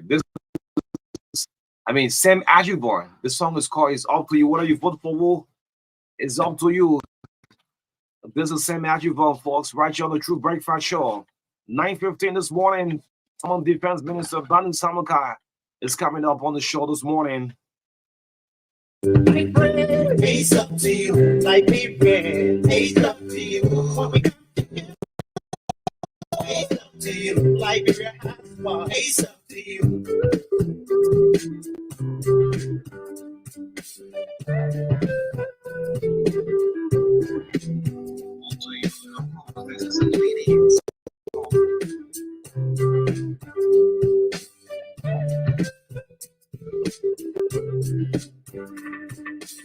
Let's go. Let's go and vote. Not Liberia. Let's head to the polls. It's up to you.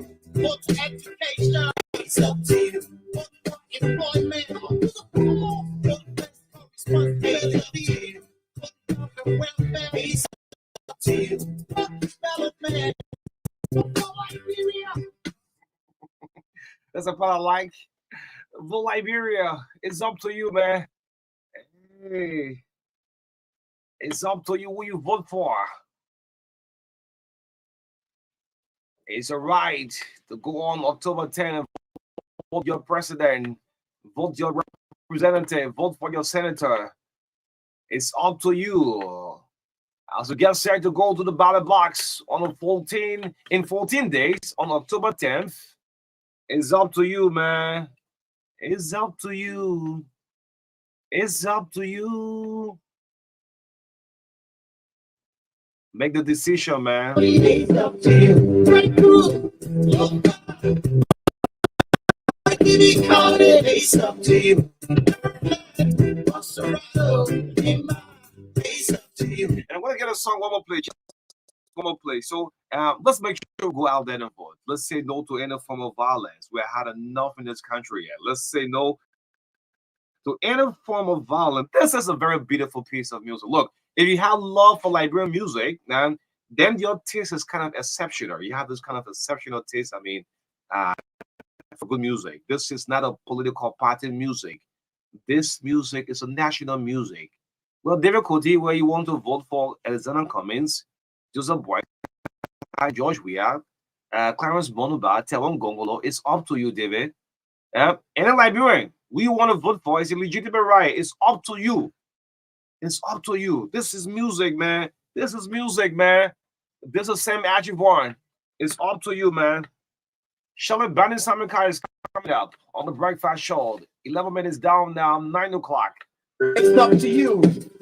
When the votes are counted and the process done, everyone will have spoken, even the silent ones.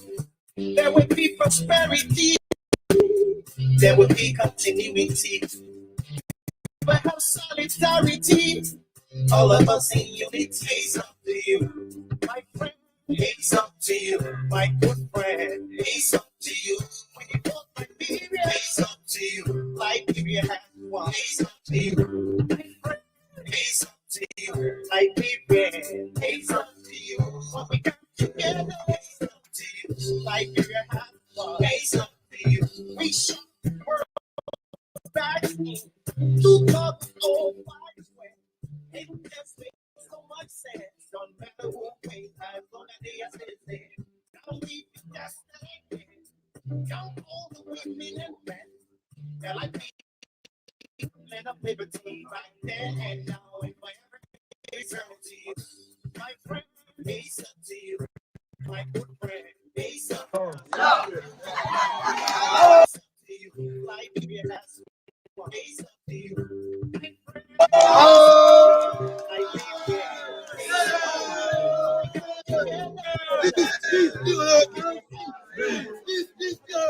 Yeah, so exactly 9:15 we have here live the former Minister of National Defense, Mr. Brandon Samuka. He'll be with us here briefly. But we're trying to yes, let me just do this with Dr. Benjamin Way. He's reporting that someone is missing. So every time I go He somewhere, I said gotta warm up, eh? Party on party. from the US to go to Chicago this Sunday. So let's speak with him briefly, just as we get prepared to join Mr. Brandon Samuka this morning. Dr. Way, good morning.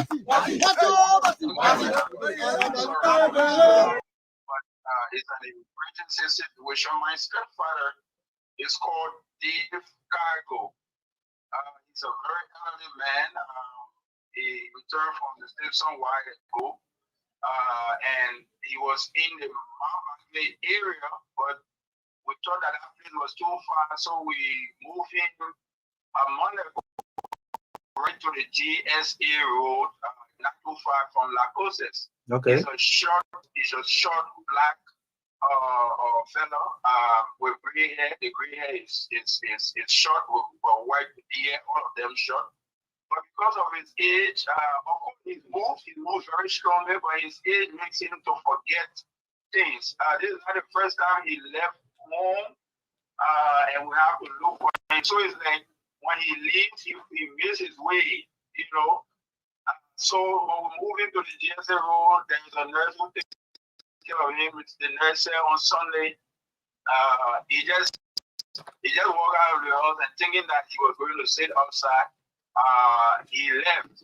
Usually, you know, as an elderly man, maybe he was walking around the community, and then because he forgets, like I said, he repeats things over and over, like getting oblivious. So he may have been finding his way, and he cannot get back home. So this SOS call is to anyone who sees an elderly man, short and black.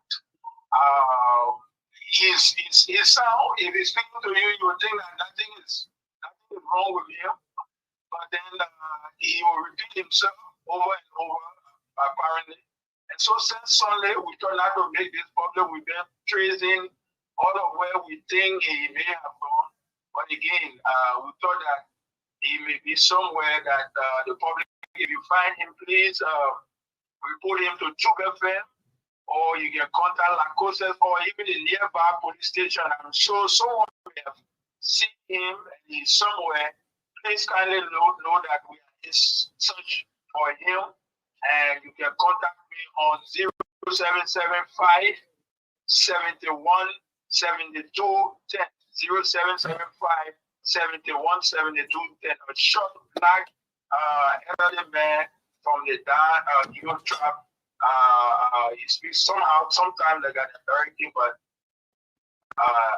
he repeats himself. Okay. Thank you so much, Marka. Okay, Darabe. We hope that you can find him. Yeah, so like we said, we have already. Only when you are set, you just let me know. Yes, we already have the former defense minister here. He's deeply involved in the politics in Lopa. Yeah. So he's here this morning. 14 days to elections. And Mr. Brandon Samuka, the former defense minister, is our guest this morning. And yes, let's cross over to Onu there in Studio 2. Yes, thank you so much, Maka Davis. This is the Breakfast Show, 96.1 that calls for Liberia.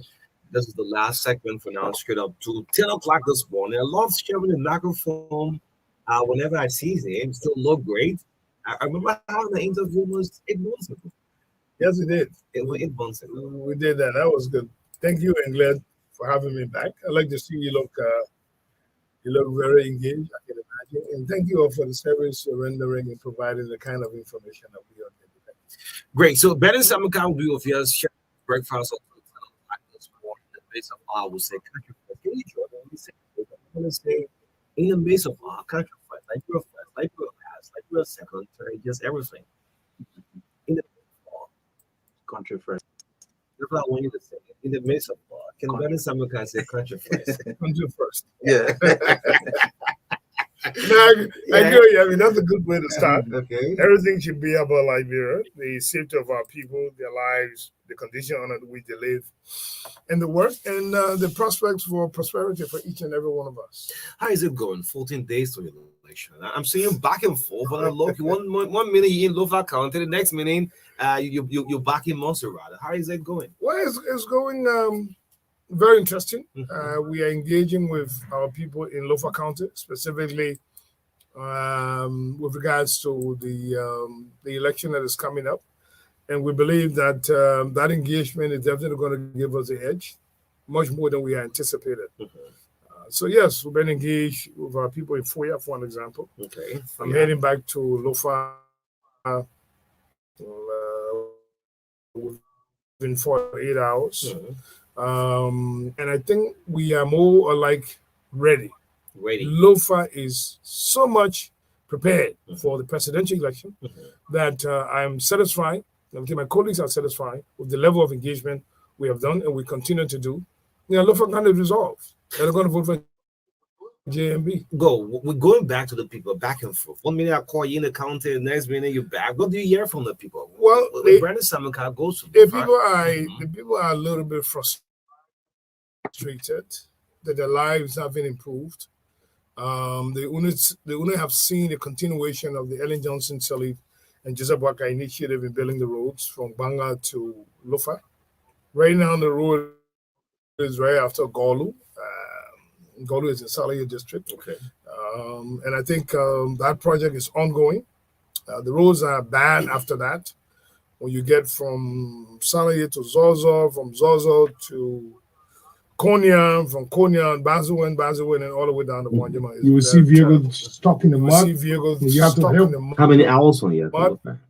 Right now, you have to help. How many hours on you? Yes. Right now, there's a lot of hours. 3, 4.5 hours to get to the bridge. 3.5 hours. And then after that, because the road is bad.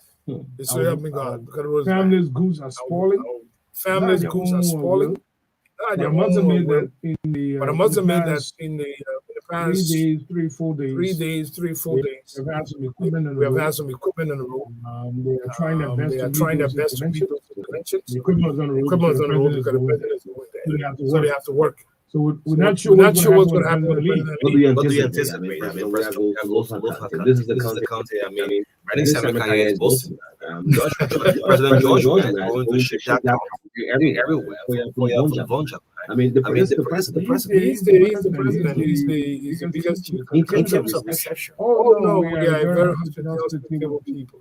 We will be received by the people of Lofa, the devils and the traditional men and women will turn up the receiving. The young people will turn up. The people will turn up because the president. Worried that that's a completely different. I mean, the receiving welcome. Yeah, they'll welcome as the president of the country, not as the. So going to see pictures, huge pictures of the president. Well, he's the president. I mean, so going to see pictures, huge pictures of the president. I mean, you will see pictures of him. So that's a normal thing going for Lofa. So any sons or daughter who go to Lofa Khan, as long as you respect the manner in which they have come, as long as you respect that tradition, as long as you give them. This camera is a little bit different than his first trip. This camera is a little bit different than his first trip to Lofa was. First trip to Lofa was an ice cold trip that he gave to people of Lofa because it's handless. Let's understand the tradition of Lofa County. I'm not too sure the Minister of Internal Affairs is well versed in the culture of the people. To the point where the president did not. If we went to Maryland or Vancouver and they gave me pepper and cola, I have to eat it. And he went to look at the culture. And he went to look at it. And did nothing. Eat a single piece of anything. Eat a single piece of anything. No, it's not because of the land. No, it's not because of the land. It's the handlers, including the Minister of Internal Affairs, Superintendent, and all those around him that were inviting him. But this time around, he admitted himself that people said Lofa will not come to receive him, and Lofa came out because he's the president. It is the portfolio that came to give respect. Days to election. I mean, this crowd is about to. We wanted to be turned out. This is George.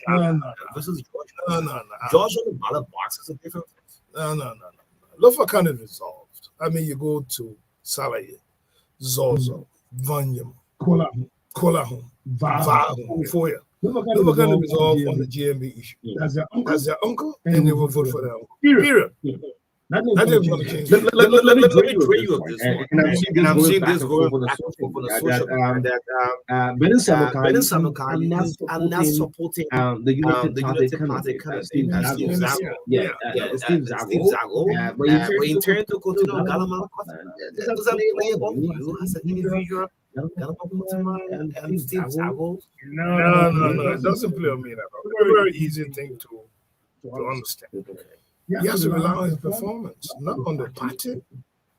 Being on a party ticket does not demonstrate the performance over 9 years he served. So my decision is based on the performance of the individual in the portfolio. And it's also based on the desire of the people of Lofa to vote for Kalapa.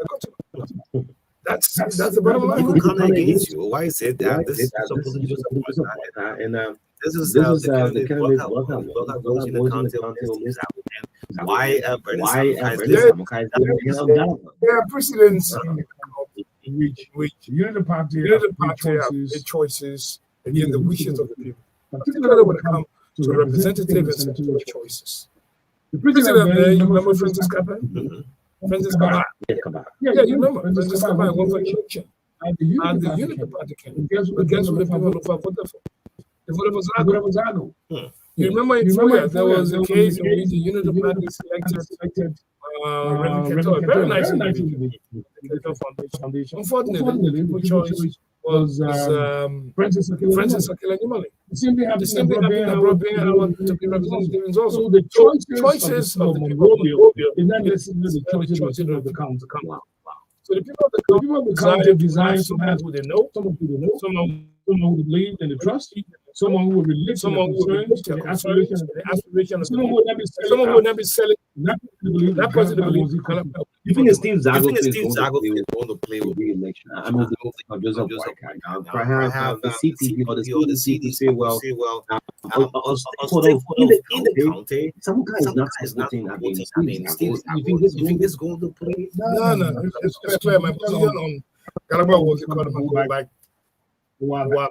When I was running in 2018, He stood by me from the beginning to the end. And I won overwhelmingly in the Vonema and Zozo and Sarajevo. Overwhelmingly. When I had my case in court, he stood by me from the beginning of the trial to the end of the trial. When we were raising funds in order to pay that money, Galamba was the chairman in the region. When the Unity Party needed a candidate to go into the 2022 by-election, Galamba was the candidate. 2022 to 2023, what's the difference that I should try to give that? No. When I'm your friend, I'm your friend. I see no reason why, because of some institutions that push their push. I believe he's the best candidate. You have to be able to tourist. You have the numbers. And we beat them on the numbers. What's like Captain Message? I'm a little bit confused. Yes,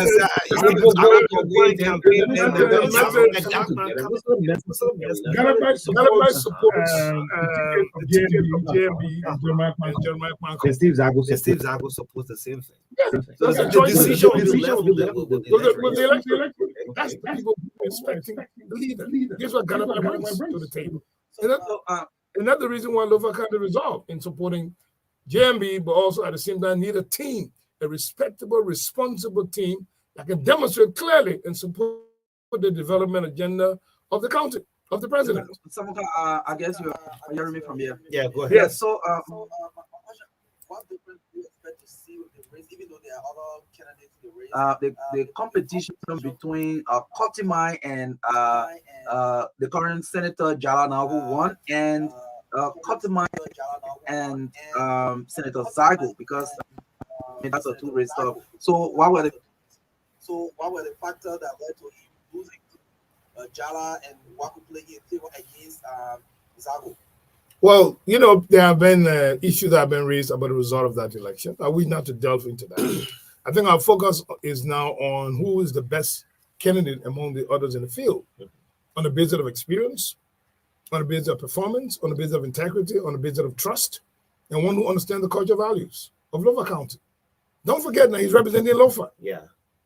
He is representing Lofa. He's not going to put cola and pepper in his hand to give you. He's going to give you cola, rice, and chicken.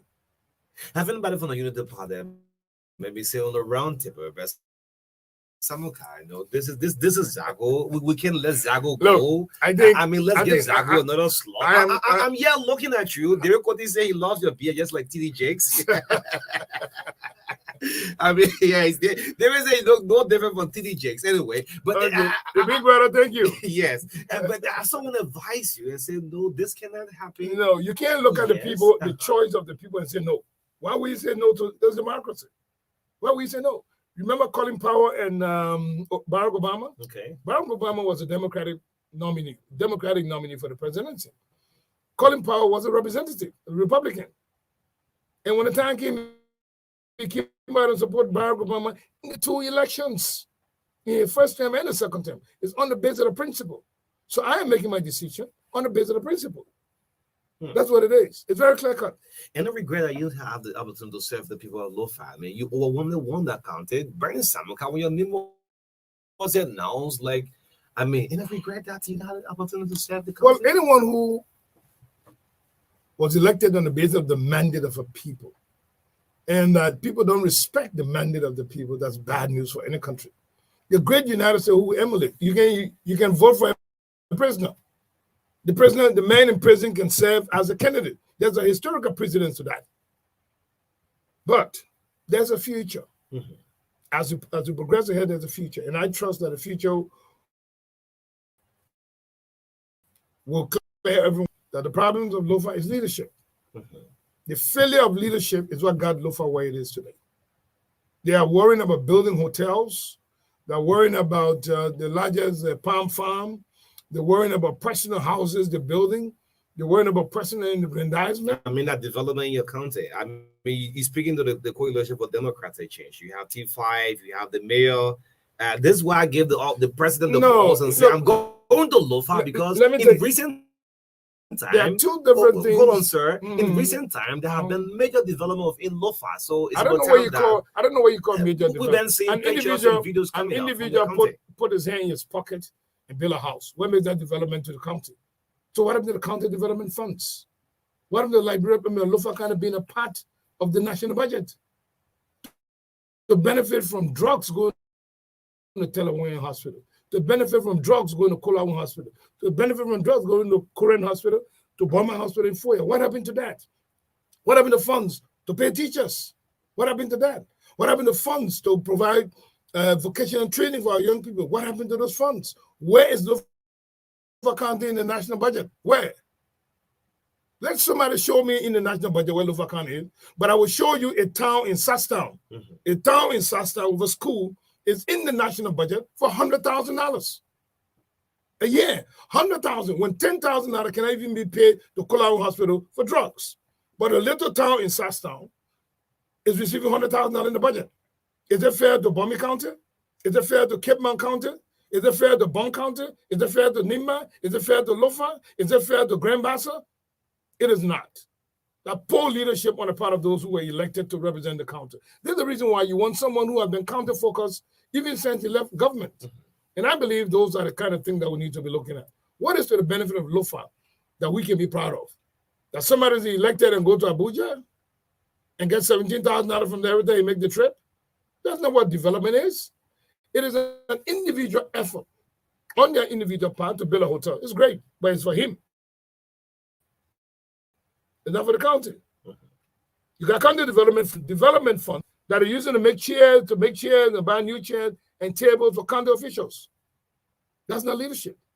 So Lufa County is looking for leadership that can be demonstrated to the benefit of the county. And I believe Galakpa Wozi Katuma is the best choice. Political tourism in Lufa will not bring development.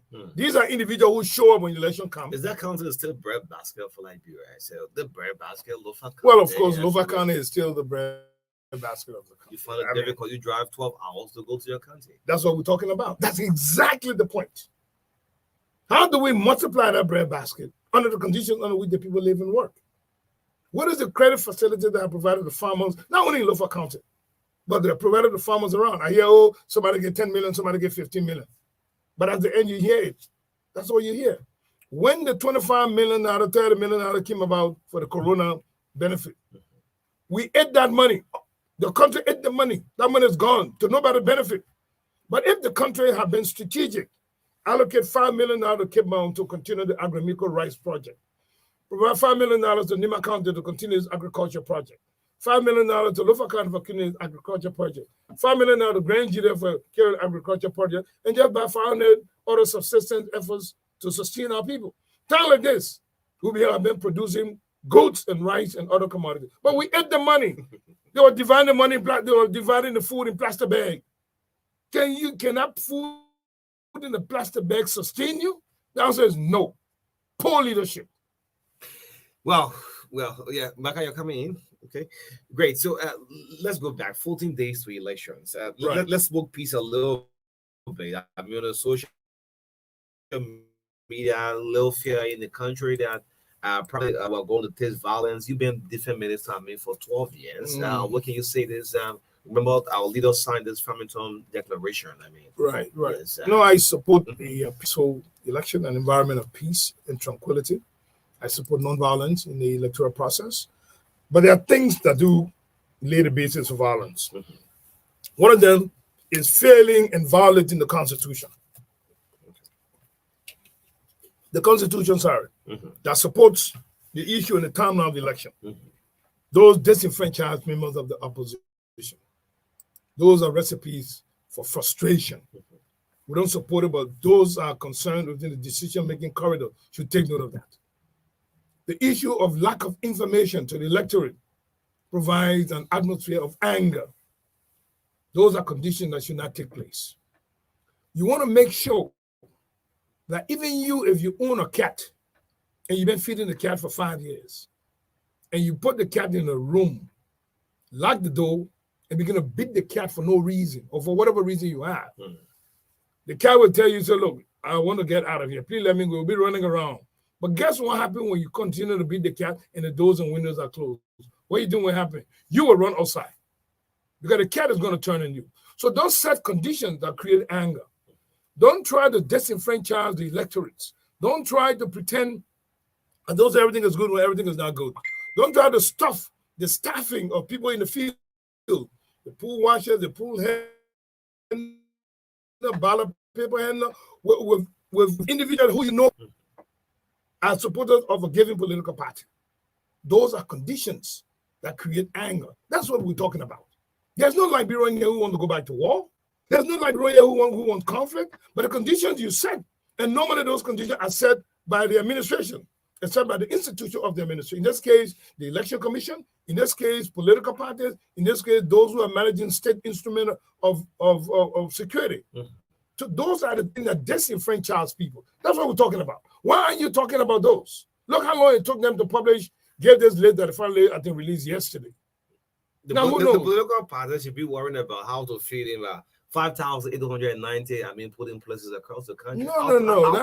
That's a very this current board of commissioners. If I could feel the same board of commissioners that took you into the process, and when you won the election, you still have confidence. I don't want to talk about it. You still have confidence. That's what I'm saying. I don't want to talk about those people because prosperity will judge them. Not me. Your results came out. Yes, you top it. You mean they even call me to come to be certificated? They call me to be certificated. Only to get there and to receive a phone call and to then delay the certification. So do you think I trust those kind of people? But that's what we have on the table. So we have to deal with that. The way to deal with that is don't disenfranchise the voters. Don't do things that create lack of confidence. For example, the people in the field who are managing the electoral process. When the election is over, the counting ought to be done at that level. You don't take it moving from there from one location to the other at the close of polls. That's why you have the poll watchers there. Yeah, that's what exactly. So there should be no argument. You have the election, you pool the votes, you tabulate them, you tally the votes, everyone sign it, and it's announced that O'Neill won the election in district number 2, Foya district. In district number 1, Foya district. In Cape Mount district number 5, Foya the 1. In Grand Crew district number 2, the 1. From the district level where the polling took place, the tally should take place. It reduces the issue of suspicion. Okay. But if you're going to take those boxes moving from 2 o'clock in the morning, it creates suspicion. So this is what these are conditions. Conditions. Remember, conflict don't just arise. There are conditions that lead to conflict. And then what we all should try to do as Liberians and as institutions responsible to manage the election or to observe the election is to reduce conflict. And to reduce conflict, one has to follow the rules, follow the Constitution, provide the funding to the Election Commission on time. You know the ballot boxes are here. Yes, it arrived yesterday. And it said it's under the protection of state security. What's the big secret? Tell the police are protecting the equipment or the military. But state security, the police part of the state security. No. It will be the armed forces. No. But tell the Liberian what's the secret. We'll tell the Liberian people, or else rumor will come about. Just tell the people. So these are the people that are protecting your ballot box. You don't have to tell them where. They make a statement, but he said it's protected. Why are you making it so vague? Security reason. Haven't you seen the security people wearing the CDC t-shirts? The EPS? Haven't you seen security persons? Haven't you seen when it comes to elections commission, where it said the ballot boxes, but security is under security protection. It's not a bad thing, I think. Why the secret? So who's protecting it? It could be the police. It could be. No, I'm not talking about the security. I'm just asking you. I'm just asking. What is the big secret? You're not giving the location. You didn't give the location to direct people there. But what is the secret of telling the people about their own ballot boxes? Do you foresee your second round from 2005, 2011, 2017? I guess you're laughing about it. I guess, yeah. Yeah, I see one round victory. The question for Democratic change, Ajabu, or otherwise, a scare tactics or what? It's a rousing one round victory, but our election of recent 2005, 11, 17 have been a runoff. Look at your life. Look at your living conditions. Look how people live and work today. You think they happen? You foresee your second round? No, I'm coming to the answer of your question. Okay. Do you think those people are happy? They flowerlet thing where they're buying t-shirts, all the millions of dollars you're spending. Why didn't you spend the millions of dollars to improve people's lives? And yet people say, say 1847, this is the biggest development. Yeah. Say 1847. Are you kidding me? Where were they? Were they born here or they were born in some foreign land? When we had the first color television set in West Africa in the 1980s, what do you think Liberia was doing? What do you think they were doing? When ELBs were covering throughout the country, what do you think was happening in the country? When ELTV were throughout the country, what do you think what happened? Now you say first, say 1847? You want to talk about roads? What do you think talk about that? You want to talk about roads? Did you see the road from Monrovia to Ganta? Terrible. Ellen Sullivan was the one that built that road. Did you see the city how we're looking to move from 11th Street to City Hall to get to the mansion? Was taking people 30 minutes. The president's Barrow medicine. 30 minutes. Ellen Sullivan and Joe Walker fixed those roads. When there was no hospital here with drugs after the war, Ellen Sullivan made sure the hospital, Ellen Sullivan and Joe Walker made sure the hospitals had drugs and doctors were here. When you were here, schools, we had no light. Who started the electricity in the country? Ellen Johnson Sullivan and Joseph Buckeye. You're talking about opportunities for university students? Yes, Ellen Sullivan did that. It's a free tuition. Exactly. You cut my money to pay school fees. The wax people are not You paying, cut my money to pay school fees. You cut my money to pay wax. Go ask the civil servants. They were making minimum $200 in some locations. Some of them making $2,000, $3,000. What happened? They cut their money. They have to balance the book. We book. Okay. Where did the money go? The second round. Let's go to the second round. No, I'm trying to tell you why the issue of second round. You ruling it out. I'm trying to tell you the reason why the idea of second round doesn't appeal to me. If you look at the environment, the people are frustrated. You go to River Sands? Go try River Sands. The road to get you to River Sands, I mean, it's so terrible. Go to Sino, terrible. Maryland, terrible. Who built the road from Harper to River G? That Ellen Sullivan and Joe Walker. Who built the road? Who is building the road from Banga? Banga, who found the money? I was there when the project was dedicated. I was there. Senator Prince Moy was there. Ellen Sullivan was there. Senator Joe Howard Taylor at the time was there. Honorable George Well was senator at the time. They also came to the program. I was there, dedicated by Ellen Sullivan to proceed. The roads in Cinco here, the $100 million road have been building for 3.5 years. So you it's the recognize worst. all of the feeder roads? It was Ellen Sullivan. It was in the budget. What feeder roads did people build? I get them credit because it's the military people. The 14th Military Hospital was an idea from the military. Okay. That was provided, and the president made a statement. You mean not the idea from the president? It was the military idea? Yes, it was the military idea. Okay. The speech was written by the Minister of Defense. Okay. And the president made a statement about the military hospital. That originated from the military. That originated from the defense ministry. So yeah, they did a good job. The Emirati Hospital, that's a good job. The one in Bapolo. Yeah, the one in Bapolo, that's a good job. Okay. But what else? The New Redemption. We New Redemption Hospital? Yes. The Ellen Sullivan. Oh, we did that stuff. So why are you taking all of the glory now? So no, we did something. What does government have done now? Well, you tell me. I'm not telling you. No, you tell me. What does government have done? I am just telling you what the past administration did. When people talk about 1847, they were not born in 1847. For them to know the conditions. I mean, the entire Broad Street has been light up since 1847. I've never seen the entire light has been here. Broad Street has been here with lights. The whole place was lit up. In fact, we had local telephone in people's houses. These young kids never saw it. This is saying 1847. It is true. That saying 1847, the state has not been involved in the importation of drugs and the facilitation of drugs.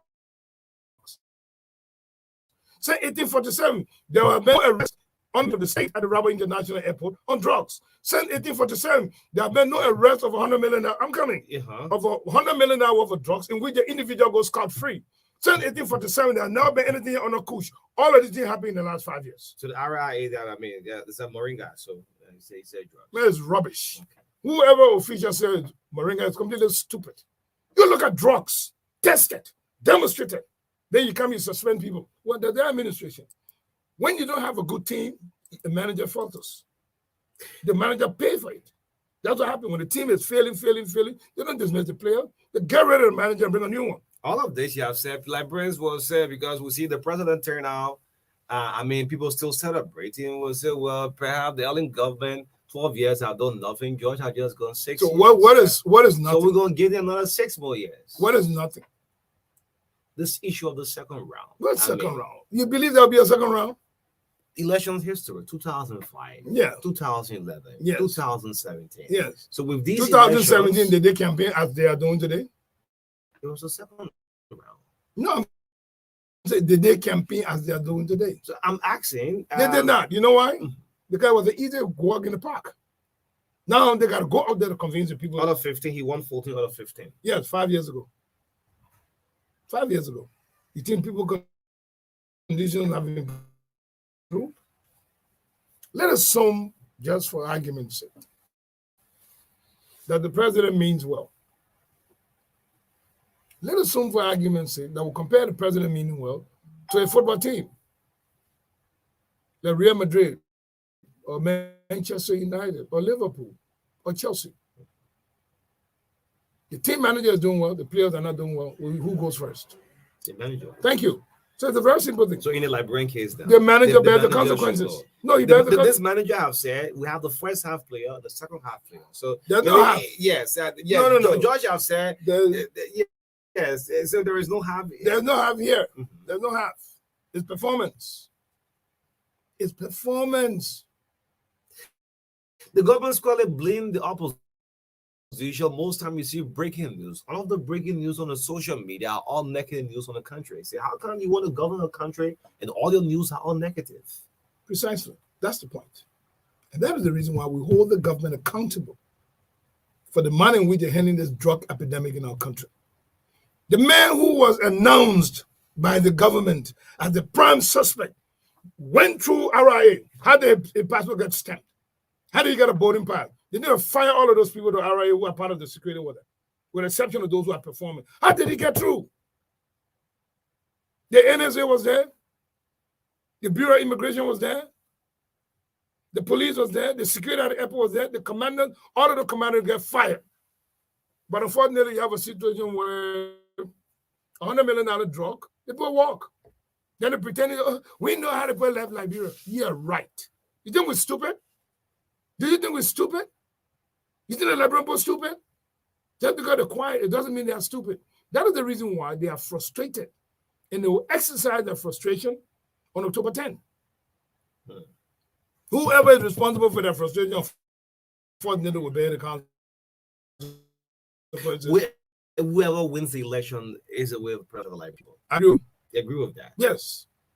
The results that come from elections commission, the will of Liberian people is about. I'm listening to the president. No, it's not the result of the results, the vote, because you all have your poll washers. We must have your poll washers. We must tally the votes at who won the representative seat, because by that time everybody know who won in the district, who won the senatorial seat, and who won the presidential numbers in the county. It must be known. They must publish it. It's no big secret. Remember what I told you.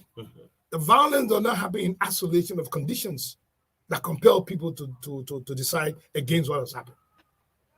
So we are saying, no, there's no projection. Okay. We're calling on those who are facilitating the game to play according to the rules. Don't make it a big secret. Don't make it a big secret. What is the secret about voting? What is the secret about counting the ballots? There's no secret there. But when you begin to play secrecy with people's votes, people get frustrated. That's why we're appealing. We're in the case we have a second round, because you have to convince me on this one. I told you, because 2000, there's a second round, and the oppositions, they're not together, quote unquote. And let's put it in this way: you have the CPP or the Unity Party in the second round, or the CDC or the CPP in the second round, or the UP in the CPP or LPP. It's a second round. What do Liberian people vote for? I don't subscribe to the second round. You don't subscribe? No. 2.4 million plus people have registered to vote in this process. And about 75% will vote. 75% will vote. You see anybody have the 50 plus one? Yes. What role do you expect of the media, the international observers? Well, three things. Three fundamental things I expect the media to play. First is to promote peace and following the rules of the game. Those two are together. Following the rules of the game, the laws, the election laws, the constitutional requirement leading to about elections, they must follow that. It's primary and fundamental. Secondly, there should be transparency. on the part of the Election Commission on any and all activities related to this election. Entirely, there should be an even playing field for every political party, be it the government or be it the opposition. And that the final tally must be done at the point at which it will happen. It cannot be brought to Monrovia. It cannot be brought to the capital city of the county where the votes are tallied. That is where the vote was, where people voted. That is where the tally results should be. It should be signed there, which means it has to happen, so that every political party knows what was the result from your county, for example, Lofa County. Yes. If we went to Kolaun district, we must know who won in Kolaun district. Okay. Who is the representative figure? Okay. Not who is the representative. Not taking the ballot box from Lofa. Yeah. Why are you taking it from Kolaun or from Foya district to bring it to Vanyama? What happened in between? There's no bus to carry all the political parties in the bus. So you will be carrying the party, you as an individual to be trusted? The answer is no. We are here, we voted here. That is why we got pool watchers, we got pool observers, and we got a facilitator of the election in those places. So after the end of the election, in exact location where you were, the polling must be tallied and all of sign onto it. That's official. Great. That's official. The voice of J. Brian Samuka, former defense minister of Liberia, sharing breakfast with us. Let's see if we get the lines activated. You'll be live on the TBS Marka. You can pick the calls. Yes, 0770-202-579, 0770-202-579. Let's take the first caller this morning. Good morning. Good morning. Good morning, Marka. Good morning to the former Peter Mayor of Thank you, Chief. I heard from your government saying, MARKA and Malasali, a lot of things he did out of project.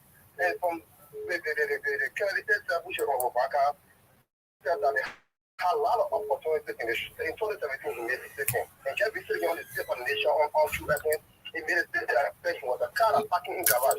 Then how can they bring in the great all Malasali between our state Malasali and MARKA, they take all the things so that one of the elements of social security. Okay. All right. Yeah, no.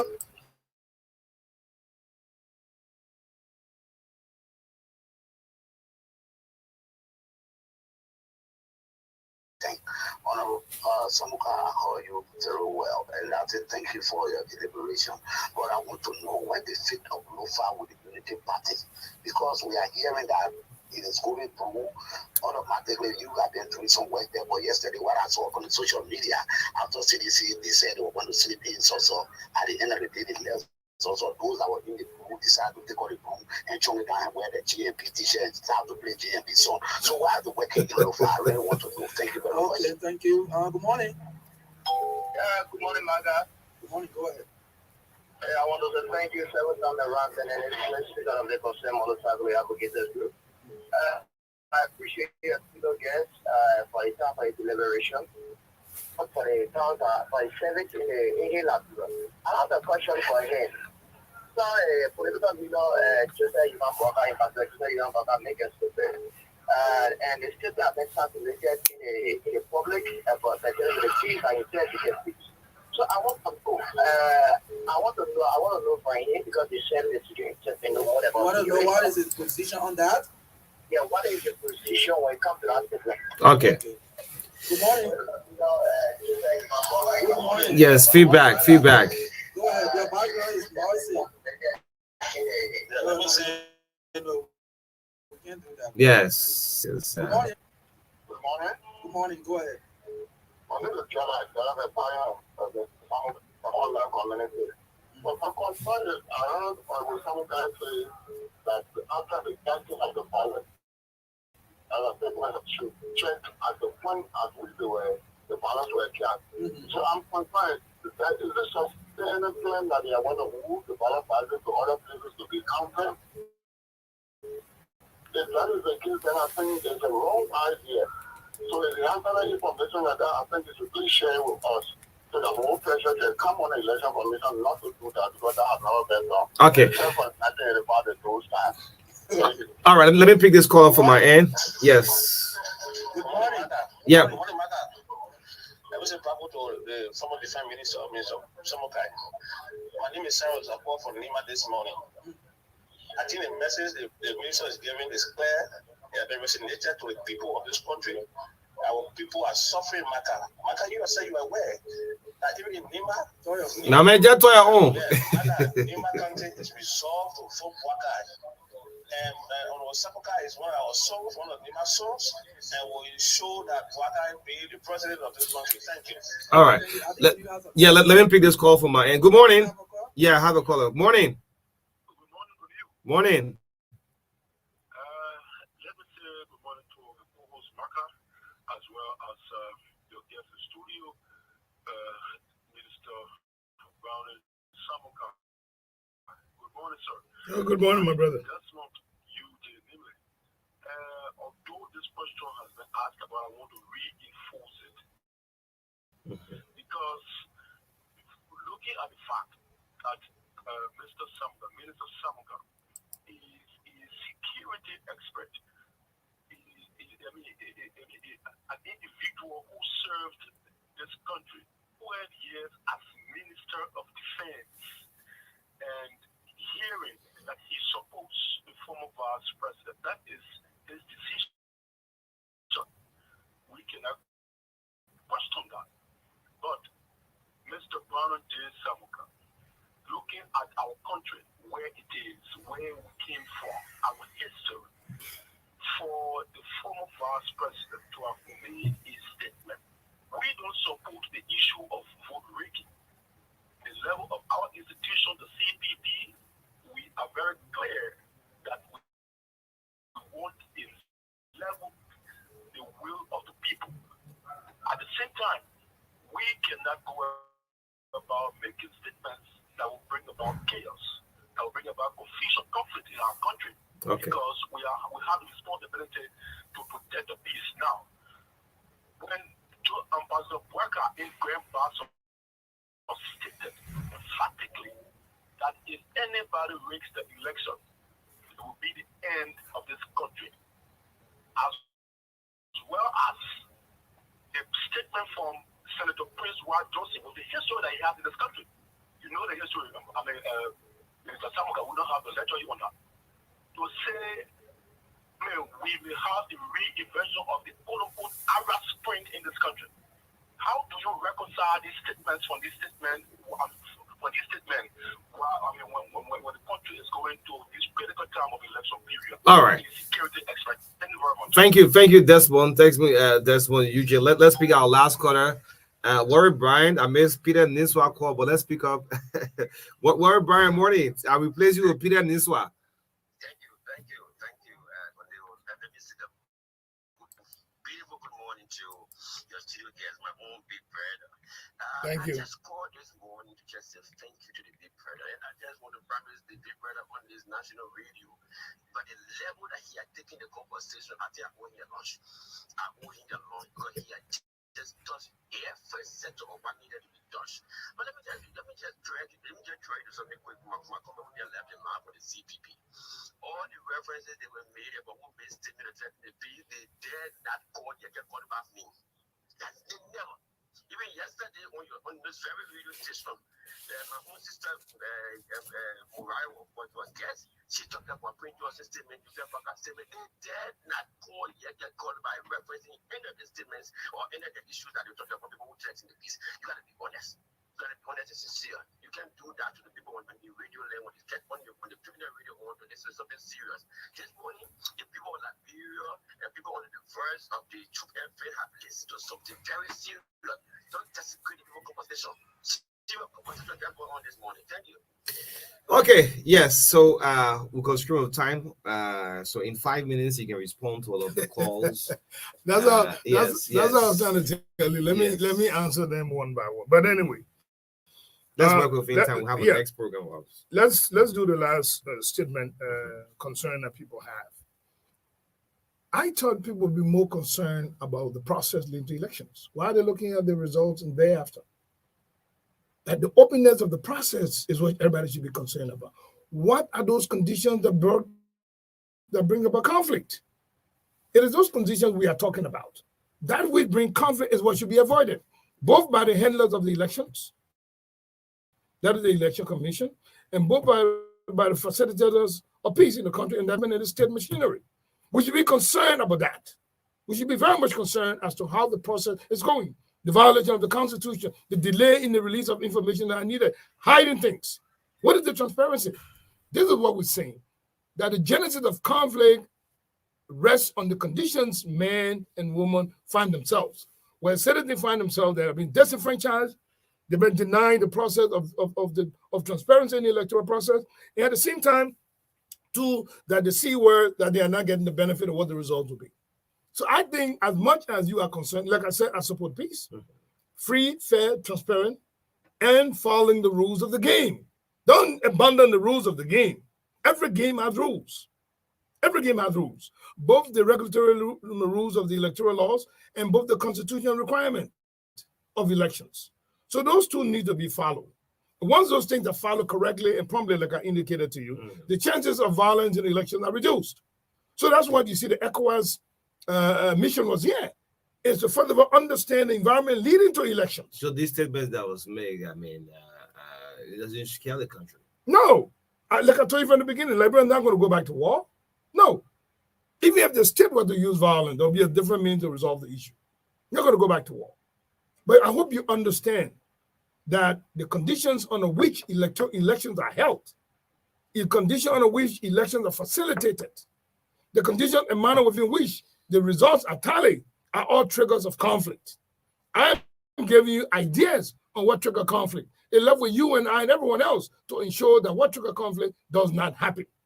Once that doesn't happen, we'll not have that kind of situation. The peace, we support the peace. You know that. The president visited Tolofa County with the people wearing the blues.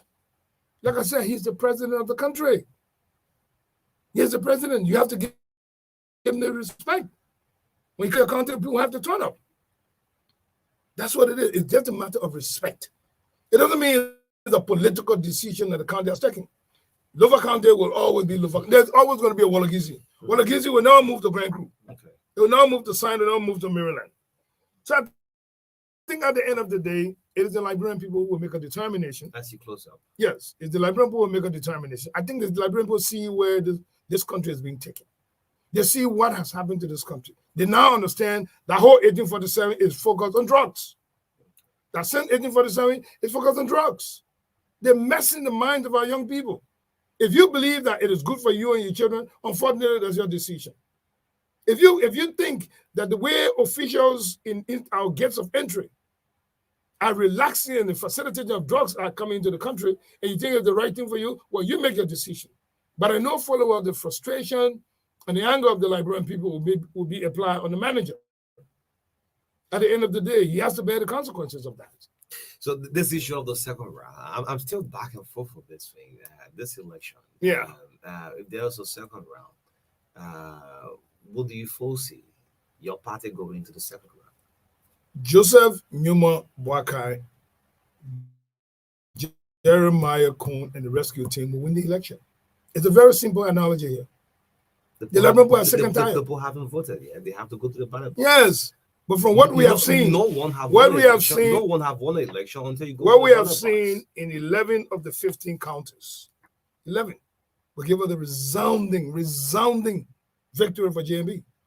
I mean, everybody having the same turnout. No.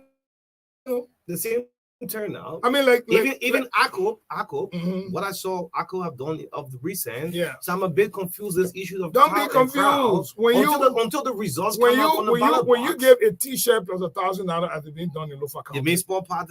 I'm telling you things now.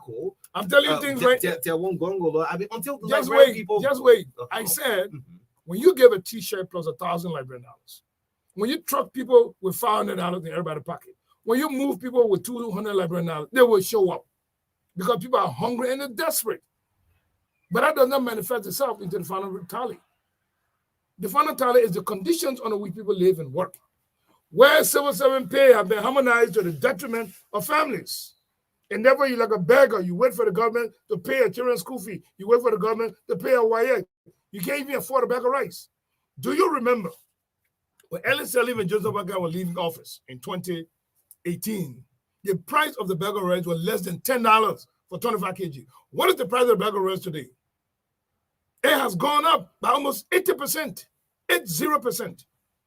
You know what I mean? You know what happened to your disposable income? It dropped by almost the same percentage. So right now, the $100 that you had in 2018, the value of that $100 dropped today if you have $100 because of the increase in the price of bag of rice. Don't blame where the country, the Ukraine war. Wars all over the place. When are you going back to the country? When you going I'm leaving this week. Okay. I'm heading back, and I'm very proud to be going. You're going to push the agenda of Kwatima. Yes. Ahead of Steve Zago. I push the agenda of Honorable His Excellency Joseph MARKA and Jeremiah Kong for the presidency of the country. I push the agenda of Galakba Wazi Kotomai, where the Lomampo called Zele, the lion. I push his agenda as the next senator of Lofa County. I push the agenda of Augustine Chewolo,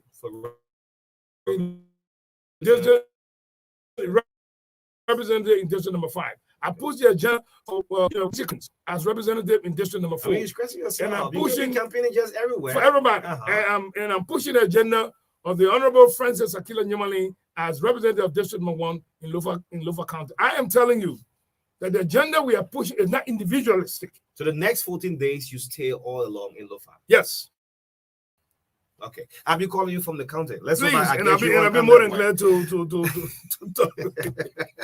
Thank you so much. Thank you. It's been wonderful. Yeah, it's been a pleasure being here. I love the interview you actually. Definitely. Yeah, so go back and forth. Yeah, that's what it is. That's what it should be. That's what it should be. Thank you, the voice of Jay Barney Samuka, closing us on the last segment of the True Breakfast Show. As long as they're talking to us on white people. So, yeah, sure.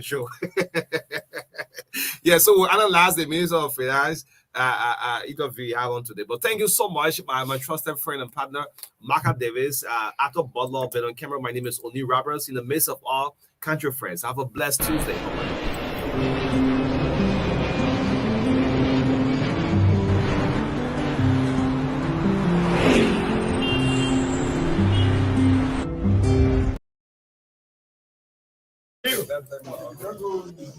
Only Liberians can fix Liberia. White men are going to fix this country for us. America not going to fix this country for us. Only Liberians can fix Liberia. But you know, a lot of times in life, when somebody goes somewhere, you know, like when politicians come somewhere, or when somebody running for office, what we can say in this country, hey, they come here, you. You know what we can say? Yeah. Bigger than that, it has to be about the future of this country. This election has to be about the future of Liberia. And I pray to God that when you see me, you'll see the future of Liberia. Go ahead, bro. That's what I pray to God.